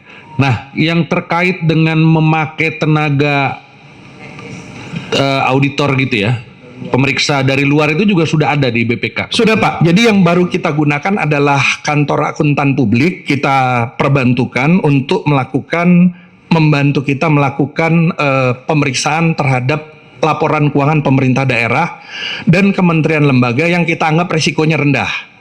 Jadi kalau kemudian kita kan lakukan yang namanya risk assessment terlebih dahulu, penilaian resiko. Kalau kemudian dia resikonya tinggi, tetap ditangani sama kita. Tetapi kalau kemudian itu kita anggap sudah cukup rendah, kita gunakan kantor akuntan publik. Nah, di zaman kami membuat apa yang kami sebut dengan Institut Pemeriksaan Keuangan Negara, yang memberikan ruang bagi profesi auditor, baik auditornya auditor internal maupun kemudian kantor akuntan publik untuk belajar dan mendapatkan sertifikasi. Nah, gunanya sebenarnya nanti akan dijadikan sebagai pool. Di pool kemudian apabila kami membutuhkan, bukan hanya untuk perhitungan kerugian negara, tetapi untuk pekerjaan audit kan banyak Pak, bukan hanya masalah kerugian negara saja. Sebagaimana pekerjaan teman-teman kejaksaan yang bukan hanya soal korupsi, BPKP yang bukan cuma kerugian negara, pekerjaan auditnya sendiri juga cukup banyak. Demikian barangkali yang dapat kami sampaikan. Terima kasih. Selain keputusan BPK tadi, jadi kalau kita di balik ini kan sudah terampil Pak ya, membaca pasal itu, pasal sebelumnya, pasal setelahnya, pasal utamanya, kan itu saling berkaitan. Jadi kalau pasal 10 itu tentang kewenangan BPK untuk menilai kerugian negara, tapi wewenang yang paling utama di pasal 9, Pak. Ayat 1 sampai huruf A sampai huruf J. Sampai termasuk di dalamnya adalah huruf G, menggunakan tenaga ahli dan atau tenaga pemeriksa di luar BPK yang bekerja untuk dan atas nama BPK. Ini sudah ada, pasal 9 sudah jelas. Jadi tinggal bagaimana mengaktualisasikan, ya kan, sehingga mungkin ketimpangan ini boleh jadi tadi original intent juga bagiannya ketika ada keperdataan yang tanpa harus dengan cara pemidanaan atau penegakan hukum ke arah pemidanaan, tapi kita memerlukan juga data masukan dari BPK terkait dengan perkara-perkara kerugian negara yang dapat diatasi secara keperdataan bahkan hukum administratif, gitu loh. Nah, ini menjadi penting untuk menjadi pertimbangan kita, dan saya yakin sekali memang terjadinya satu ego sektoral, ketemunya begitu. Ini harus dipidana, ini harus dipidana, ini harus dipidana, ya tentu ya memang kemarin Pak Amin tuh sama Pak Romli sudah menyatakan ini sitaan, ini sekian, apakah itu merupakan kebanggaan? Tidak juga. Gitu. Tapi kemudian kalau ternyata BPK berhasil memulangkan kerugian negara tanpa harus di persidangan, kan ini juga sebenarnya tidak memotong tugas hakim, tidak memotong tugas APH, kejaksaan dan sebagainya, sebenarnya itu. Intinya di situ. Gitu Bang Nasir. Dari Komisi 3 datang lagi nih Pak. Jadi di balik ini lengkap Pak, Komisi 3 ada. Saya juga anggota Komisi 3. Komisi 11 ya. Ya, Komisi 11 Pak Martin ini ada, jelas. Apakah boleh menambahkan pimpinan? Silakan. Jadi seperti tadi saya sampaikan bahwasanya Undang-Undang 3199 ini adalah bagian dari paket Undang-Undang Reformasi tuntutan. Jadi ada Undang-Undang 22, kalau Bapak-Bapak masih ingat, tentang otonomi daerah, Undang-Undang 25 perimbangan keuangan, ini tuntutan-tuntutan reformasi. 28 penyelenggaraan negara bebas bersih KKN dan 31 pemberantasan korupsi. Pada saat itu situasinya kita belum punya instrumen tata kelola yang seperti sekarang, Pak. Nah, sekarang kita sudah punya laporan keuangan yang kemudian memuat secara lengkap mulai dari neraca, laporan realisasi anggaran, kemudian laporan arus kas. Dulu mau tahu berapa uang yang ada di pemerintah kita nggak tahu, sekarang sudah ada itu Pak. Dan kemudian pada tahun 2008 sudah ada peraturan pemerintah, namanya Peraturan Pemerintah Nomor 60 Tahun 2008 tentang Sistem Pengendalian Intern. Jadi sudah ada upaya mencegah juga dari dalam. Yang ini dikerjakan dan merupakan bagian dari tugas aparat pengawas internal pemerintah, baik di kementerian lembaga pemerintah daerah maupun di BUMN dan di BUMD. Jadi instrumen-instrumen ini sudah jalan, sehingga menurut pendapat saya memang ada bagian-bagian yang perlu kita mutakhirkan dengan hal-hal yang seperti ini. Mengingat juga izin barangkali pimpinan, kondisi sekarang cukup penting untuk direspon terkait dengan, kalau mengingatkan saja, ini respon dari Kadin Cina yang mempersoalkan masalah keraguan-raguan mereka melakukan investasi terkait investasi di mana kami memberikan keterangan ahlinya. Apa yang dilakukan Cina itu ukuran untuk investor-investor dari negara yang lain. Terima kasih pimpinan. Iya. Itu benar sekali Pak. Jadi tepat itu Pak. Jadi memang perlu pemutakhiran terus Pak. Karena setiap 5 tahun, 10 tahun. Jangankan selain daripada tuntutan-tuntutan reformasi yang lalu ya kan. Undang-undang yang existing pun sebenarnya 5 tahun, 10 tahun harus ada revisi Pak. Sebenarnya. Untuk menyesuaikan. Itu namanya pemutakhiran. Ya, untuk mencapai kepada 5 sila Pancasila. Sebenarnya intinya begitu Pak. Praksisnya begitu, Pancasila praksis. Sama otonomi daerah tadi Bapak sebutkan tadi itu. Ya kan intinya kan pemerataan ekonomi Pak. Tapi kan nggak rata-rata ekonomi. Baru kemarin dikasih 1 triliun 1 hari pada ribut Pak. Nggak pakai lewat bupati, nggak pakai lewat Pak Camat. Ya kan langsung ya ke SPPG. Bu Siti nanti sebentar Bu Siti. Biar Pak Alex dulu Bu Siti ya. Nanti habis itu baru Bu Siti lagi. Iya nanti. Silakan Pak Alex.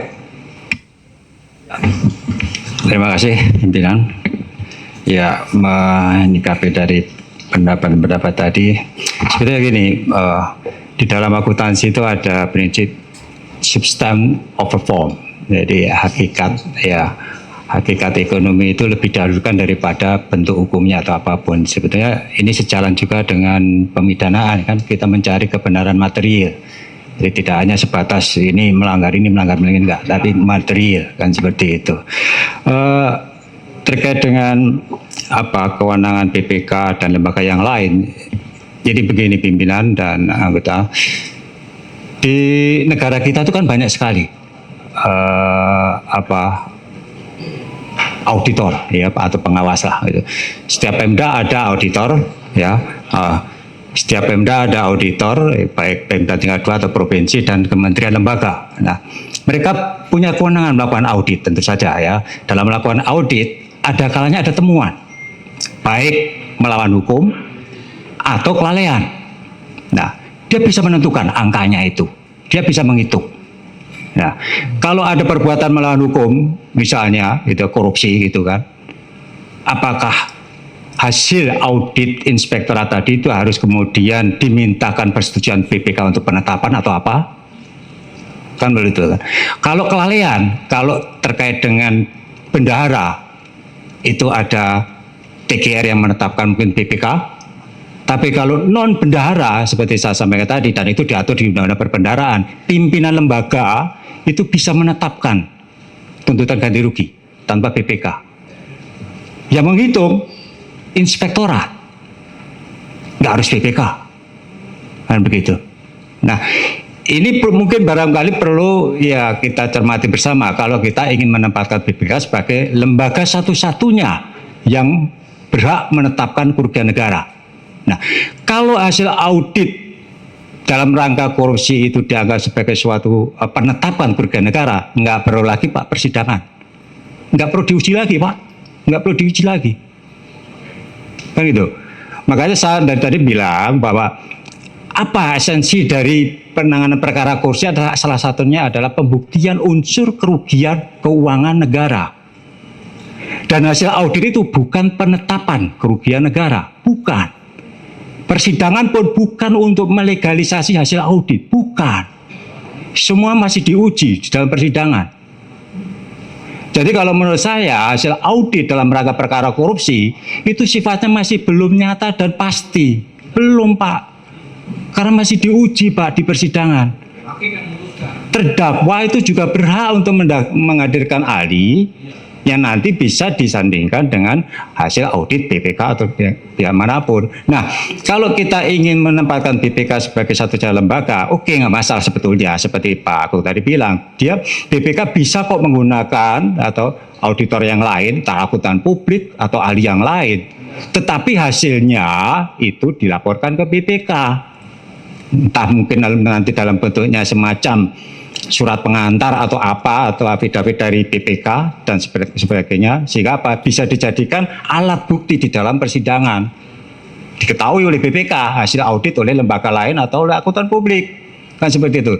Tapi standarnya itu yang harus betul-betul harus sama, siapapun yang melakukan harus ada standarnya yang sama dan teruji, dan ketika nanti di persidangan hakim akan menguji berdasarkan standar yang sama. Itu yang penting menurut saya, Pak, gitu kan.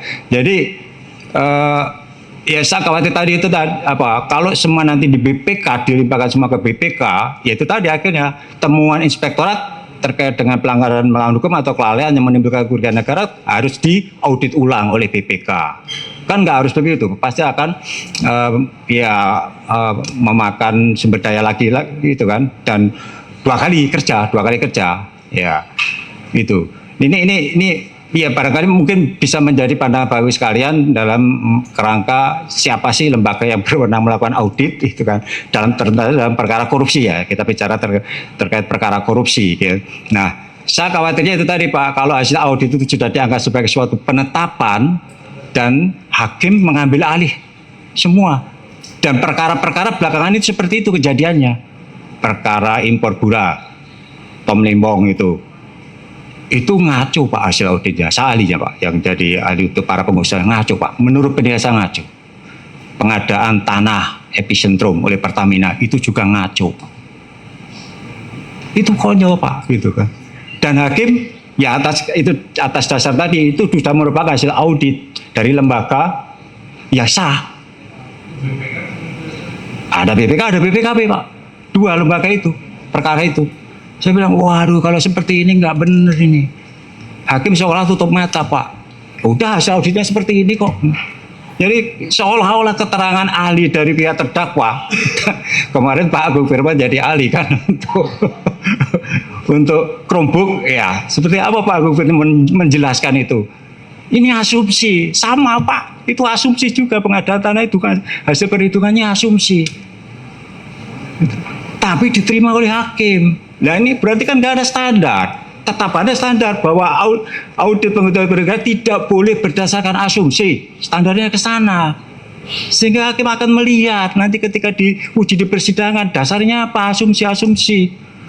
Tolak Pak, gitu loh. Itu. Jadi menurut saya yang belum ada standar yang bisa dipegang oleh profesi auditor dalam menghitung kerugian negara itu mungkin BPK nantilah yang akan berkoordinasi dengan BPKP, Inspektorat, dan Kementerian Ikatan Akuntan Indonesia itu kan. Dan nanti toh kalau misalnya akan dijadikan alat bukti di persidangan, mungkin perlulah kayak semacam legalisasi atau apa dari BPK, sehingga bisa menjadi alat bukti di persidangan. Mungkin itu Pak Agung ya. Gitu. Saya kira itu pimpinan dan kita balik. Terima kasih. Ya mungkin Bu Siti silakan. Bu Siti udah nyatet tuh tadi, silakan. Terima kasih pimpinan yang memberi kesempatan kepada kami. Karena sekarang fenomenanya memang terjadi perbedaan untuk menentukan kerugian negara hari ini. Karena berbeda instansi, berbeda metode. Karena tidak adanya kesamaan, tentu nanti dalam memutuskan juga orang bingung sebenarnya kemana yang benar ini. Sekarang kita juga sedang menggodok undang-undang perampasan aset. Kalau tidak ditentukan metode dan instansi yang benar untuk secara undang-undang, itu akan memicu seperti kata Bapak tadi, abuse of power, bahwa penegakan hukum akan sewenang-wenang. Saya sependapat juga sama Pak Agung, sependapat juga sama Pak Alex. Sebenarnya secara praktis memang seperti yang kata Pak Alex, seperti yang secara teori betul yang seperti kata Pak Agung. Saya mau tanya sama Pak Alex, Pak Agung ya, ada nggak waktu ketika diajukan penegakan hukum untuk menghitung kerugian negara, ada nggak waktu yang ditetapkan oleh BPK sekian hari gitu? 60 hari. Kalau lewat dari itu berarti tidak ada kerugian negara atau itu dilindungin. Terus jika BPK boleh menunjuk akuntan, kenapa nanti kita tidak perbaiki saja peraturannya bahwa sesuai dengan kata Pak Alex bahwa instansi lain juga boleh. Terus saya mau tanya, yang audit BPK ini siapa? Kalau BPK boleh mengaudit yang lain, BPK siapa yang mengaudit? Terus Pak, kalau keputusan yang audit BPK bertentangan atau berbeda dari putusan hakim, berarti audit BPK ini juga bisa juga dipertanyakan. Jadi bisa saja yang dikatakan Pak Alex juga bisa. Jadi kalau tidak ada kepastian hukum, metode yang benar, instansi yang benar, ini juga akan memicu ketidakpastian hukum. Terima kasih pimpinan. Silakan Pak, tanggapi Pak. Izin menambahkan pertanyaan pimpinan. Silakan dokter. Ya, singkat saja. Hubungan asmara pun nggak ada kepastian Pak ya. Pertama terkait tadi yang mungkin Pak Alexander sampaikan ya soal diserahkan ke hakim ya. Ada sedikit kegelisahan dalam pikiran saya terkait hal tersebut. Hakim ini kan ahli hukum, bukan ahli audit forensik atau akuntansi keuangan negara ya. Sehingga memberikan mandat kepada hakim untuk menghitung sendiri atau memodifikasi angka kerugian negara di luar objektif ahli, saya lihat berpotensi menciptakan putusan yang cacat secara teknis finansial.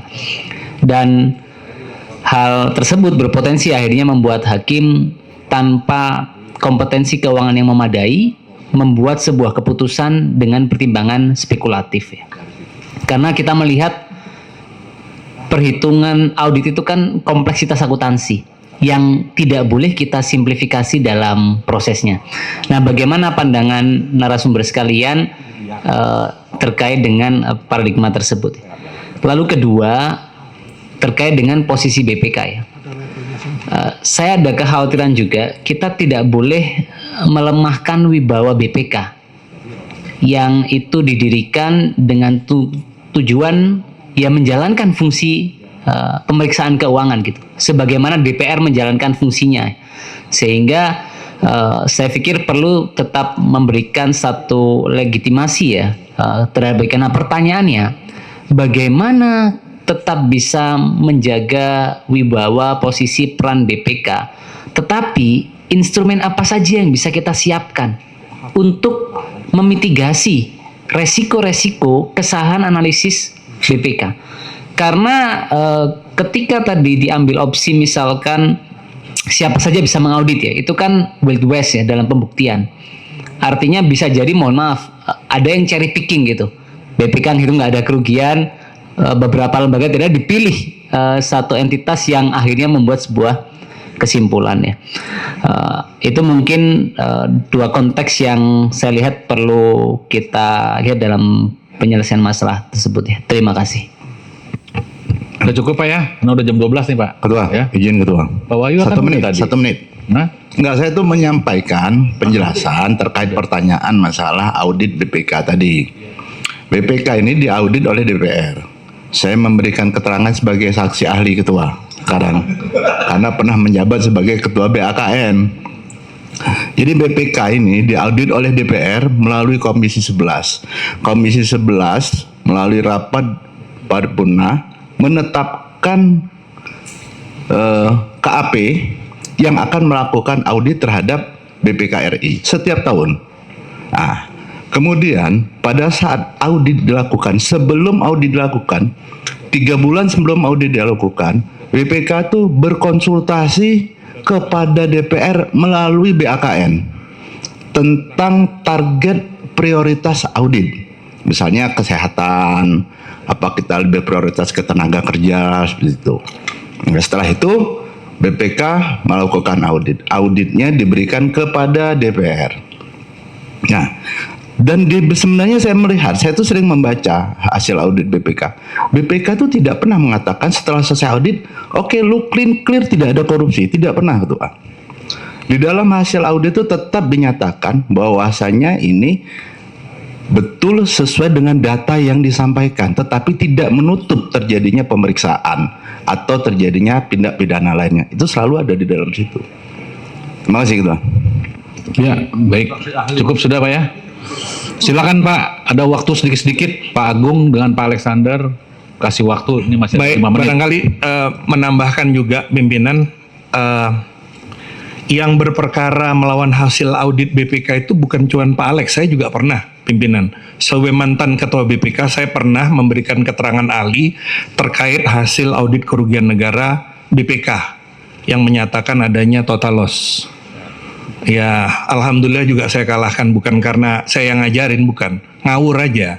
Tapi menurut pendapat saya, disinilah butuhnya pengadilan. Maka pengadilan itu menjadi sarana menguji. Tidak berarti kemudian kalau ada satu aspek formal terpenuhi, berarti kemudian hakim harus memutus seperti itu.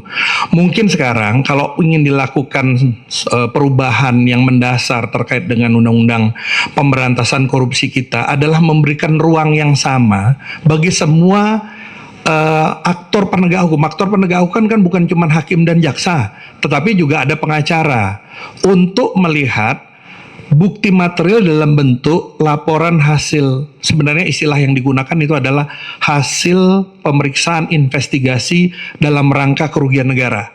Izinkan nanti saya menjelaskan sedikit terkait dengan hal ini. Nah, itu supaya kemudian ada keadilan, diminta pertama, yang diminta adalah laporan hasil audit atau laporan hasil pemeriksaan investigasinya. Kedua juga diminta kertas kerja pemeriksaannya yang akan memberikan informasi terhadap apakah semua prosedur yang dibuktikan, yang dibutuhkan untuk menghasilkan laporan hasil audit tersebut sudah terpenuhi. Dalam berbagai kasus di mana kami memberikan keterangan ahli, KKP itu tidak pernah diberikan. Jadi sebenarnya KKP ini kalau mau adil harus dikasih, supaya kita bisa menguji apakah prosedur-prosedur yang digunakan dalam menyiapkan bukti material penting, yaitu laporan hasil audit tentang perhitungan kerugian negara, itu sudah dilaksanakan. Yang dilakukan keterangan ahli akan memperlihatkan itu nantinya. Apakah betul prosedurnya sudah, dan dari situ dapat dinilai apakah kemudian hasil auditnya itu layak, valid, dan dapat digunakan sebagai bukti di pengadilan tindak pidana korupsi. Jadi tidak perlu dilakukan audit lagi, tetapi menguji apakah prosedur yang digunakan di dalam hasil audit ini sudah dilakukan. Kalau audit lagi kan lama. Itu yang pertama. Kemudian yang kedua adalah audit kan bermacam-macam, Pak. Kalau kita bicara 60 hari itu audit, tindak lanjut 60 hari itu audit laporan keuangan. Audit laporan keuangan itu sudah dipatok di dalam undang-undang, prosedurnya adalah 60 hari. Dan kemudian diberikan waktu 60 hari untuk melakukan tindak lanjut. Akan ada 4 jenis kategori. Telah ditindaklanjuti sesuai dengan rekomendasi, telah ditindaklanjuti tetapi belum sesuai dengan rekomendasi, belum ditindaklanjuti, dan tidak dapat ditindaklanjuti karena alasan-alasan yang sah.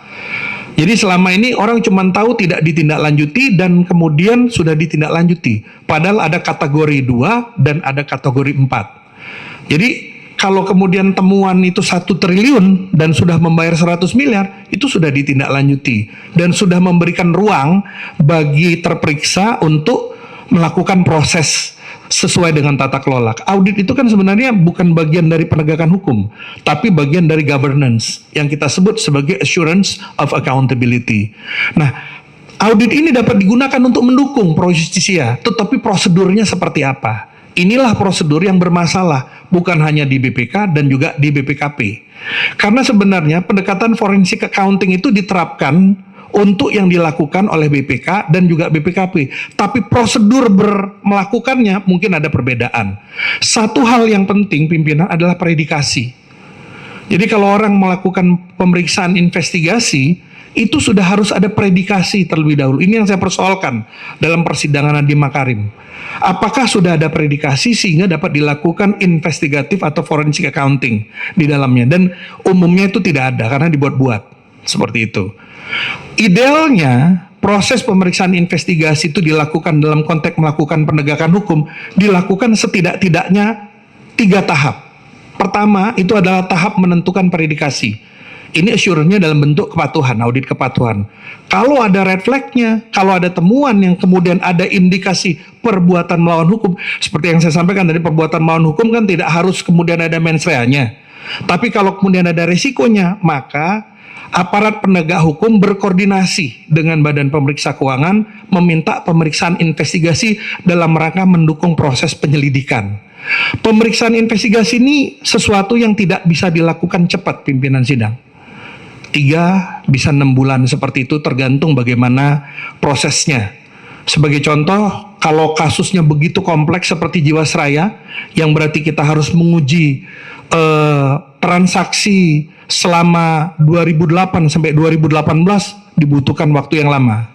Dia nyata dan pasti, karena itu kami harus yakin transaksi yang mana yang kita anggap terdapat perbuatan melawan hukum di dalamnya, dan bagaimana dampaknya terhadap tadi kekurangan uang, surat berharga, dan lain sebagainya. Ini tahapannya. Nah, kalau kemudian di pemeriksaan investigasi sudah tergambar siapa melakukan apa, bagaimana, di mana, seperti itu, dan indikasinya, baru kemudian kita lakukan expose. Dalam expose itu nanti aparat penegak hukum akan nanya sama kita, bisa nggak dihitung kerugian negaranya? Kita bilang bisa. Baru kemudian naik ke penyidikan. Penyidikan ini merupakan syarat dilakukan pemeriksaan investigasi dalam rangka perhitungan kerugian negara, tetapi disingkat menjadi perhitungan kerugian negara saja. Ada perbedaan prosedurnya juga.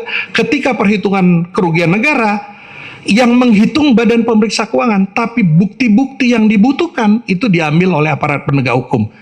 Bisa diselesaikan dalam waktu 2 sampai dengan 3 bulan. Ini khusus materi yang kita bicarakan sekarang, bukan audit, karena audit banyak sekali. Ada kinerja, ada keuangan, kepatuhan, dan lain sebagainya. Saya kira itu barangkali pimpinan, dan menurut pendapat saya satu hal sepakat dengan senior saya bahwa ketika kita bicara mencari pengadilan, tempatnya itu di pengadilan. Di pengadilanlah kemudian kita mencari pengadilan. Dan apa yang dilakukan oleh auditor adalah memberikan salah satu bukti material yang terbuka untuk diuji. Kalau prosedur formalnya sudah terpenuhi, maka kalau unsur formalnya sudah terpenuhi, maka terbuka ruang untuk diuji apakah kemudian prosedur yang dilakukan untuk menghasilkan audit tersebut telah sesuai dengan baik ketentuan konsepsionalnya maupun prosedur-prosedur yang ada dilaksanakan oleh di Badan Pemeriksa Keuangan. Sebagai contoh ini pimpinan sidang, salah satu prosedur yang kami buat dulu untuk melakukan perhitungan kerugian negara adalah hasil perhitungan kerugian negara yang dilakukan oleh Auditorat Utama Investigasi, sekarang disebut PKN 8, harus dipaparkan di sidang badan. Tidak untuk mendapatkan persetujuan, untuk diketahui.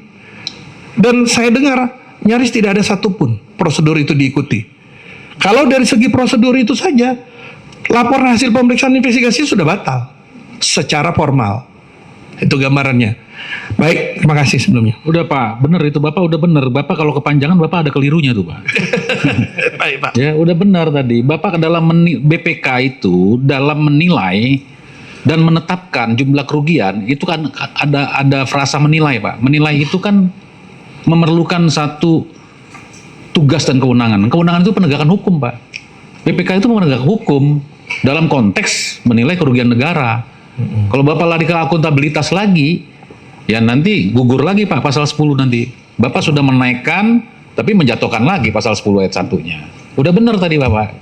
Mungkin Pak Alex mau melengkapi, silakan Pak. Melengkapi. Pak Alex saya yakin tahu tuh. Ya, terima kasih Kang. Ya, menjawab tadi kan bagaimana hakim menetapkan kerugian negara kalau dia tidak ahli di bidang keuangan. Ya sebetulnya nggak harus ahli di bidang akuntansi atau keuangan sebetulnya kan. Saya bahkan secara bercanda mengatakan sepanjang orang itu bisa menjumlahkan, mengalihkan, membagi, menambah, bisa menghitung kerugian negara. Sebenarnya sederhana. Dalam banyak kasus mungkin 95% perkara korupsi pasal 23 itu sederhana sekali. Dan gampang memberikan pemahaman ke majelis hakim. Tetapi kembali lagi ketika mindset hakim itu kerugian negara itu berdasarkan audit lembaga tertentu, entah BPK atau BPKP, diambil alih aja, gitu kan. Tanpa pengujian lagi, bahkan keterangan ahli dari terdakwa yang mungkin keterangan itu lebih berbobot, nggak akan dia dengar. Itu yang terjadi.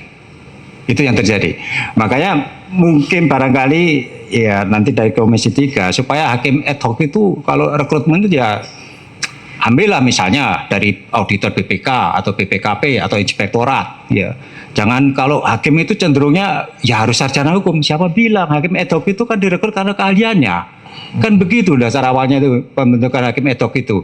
Tapi faktanya yang jadi hakim ad hoc ya mohon maaf kebanyakan pengacara. Ya itu kan, kebanyakan pengacara. Jarang sekali ya yang akuntan auditor itu. Padahal dari situ dia bisa membuka persepsi itu. Bagaimana sih substansi perkaranya itu seperti apa, mungkin bisa diusulkan ke ketua MA itu supaya dalam rekrutmen hakim ad hoc itu juga memperhatikan kebutuhan dalam penanganan perkara Pak, gitu kan. 95% Pak itu perkara korupsi di daerah itu pasal 2 pasal 3 dan itu membutuhkan kemampuan dari tadi auditor dalam melihat perkara korupsi secara substansi seperti itu. Kan gitu kan.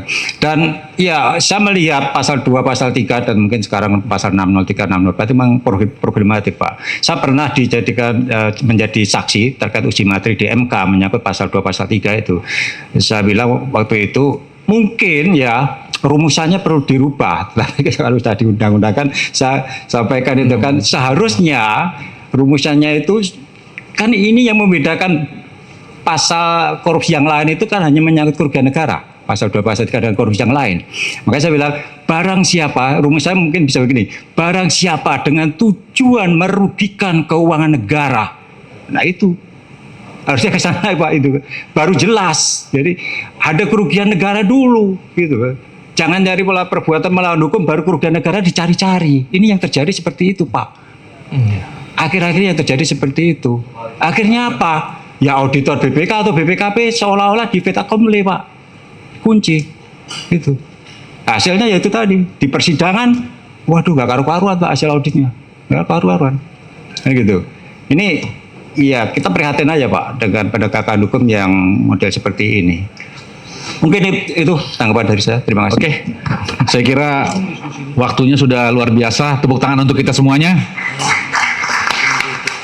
Untuk TA, untuk sekretariat, tolong besok ketika kita sedang melakukan rapat koordinasi atau rapat pleno seperti sekarang ini nih, yang tema pemantauan peninjauan tentang undang-undang BPK maupun Tipikor, itu disiapkan undang-undang BPK kepada setiap peserta rapat nomor 15 tahun 2006, kemudian undang-undang nomor 31 tahun 99, kemudian putusan MK nomor 28 dan SEMA, surat edaran Mahkamah Agung, dan terakhir surat edaran Kejaksaan Agung, supaya semuanya bisa lebih bulat lagi untuk ketika kita sedang berdiskusi.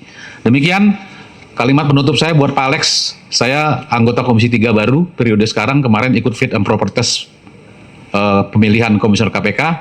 Semua calon fit and proper test tadi itu saya pertanyakan sederhana. 1, apa artinya korupsi? Alhamdulillah tidak ada yang menjawab satupun. Maka oleh karena itu sampai sekarang korupsi ini masih menjadi dilematis dalam pengertian secara definisi maupun harfiahnya. Demikian saya kira rapat saya tutup. Terima kasih sekali lagi kepada para narasumber dan moga-moga ini akan menjadi satu catatan sejarah yang terbaik untuk penegakan hukum kita. Billahi taufiq wal hidayah. Wassalamualaikum warahmatullahi wabarakatuh. Waalaikumsalam warahmatullahi wabarakatuh.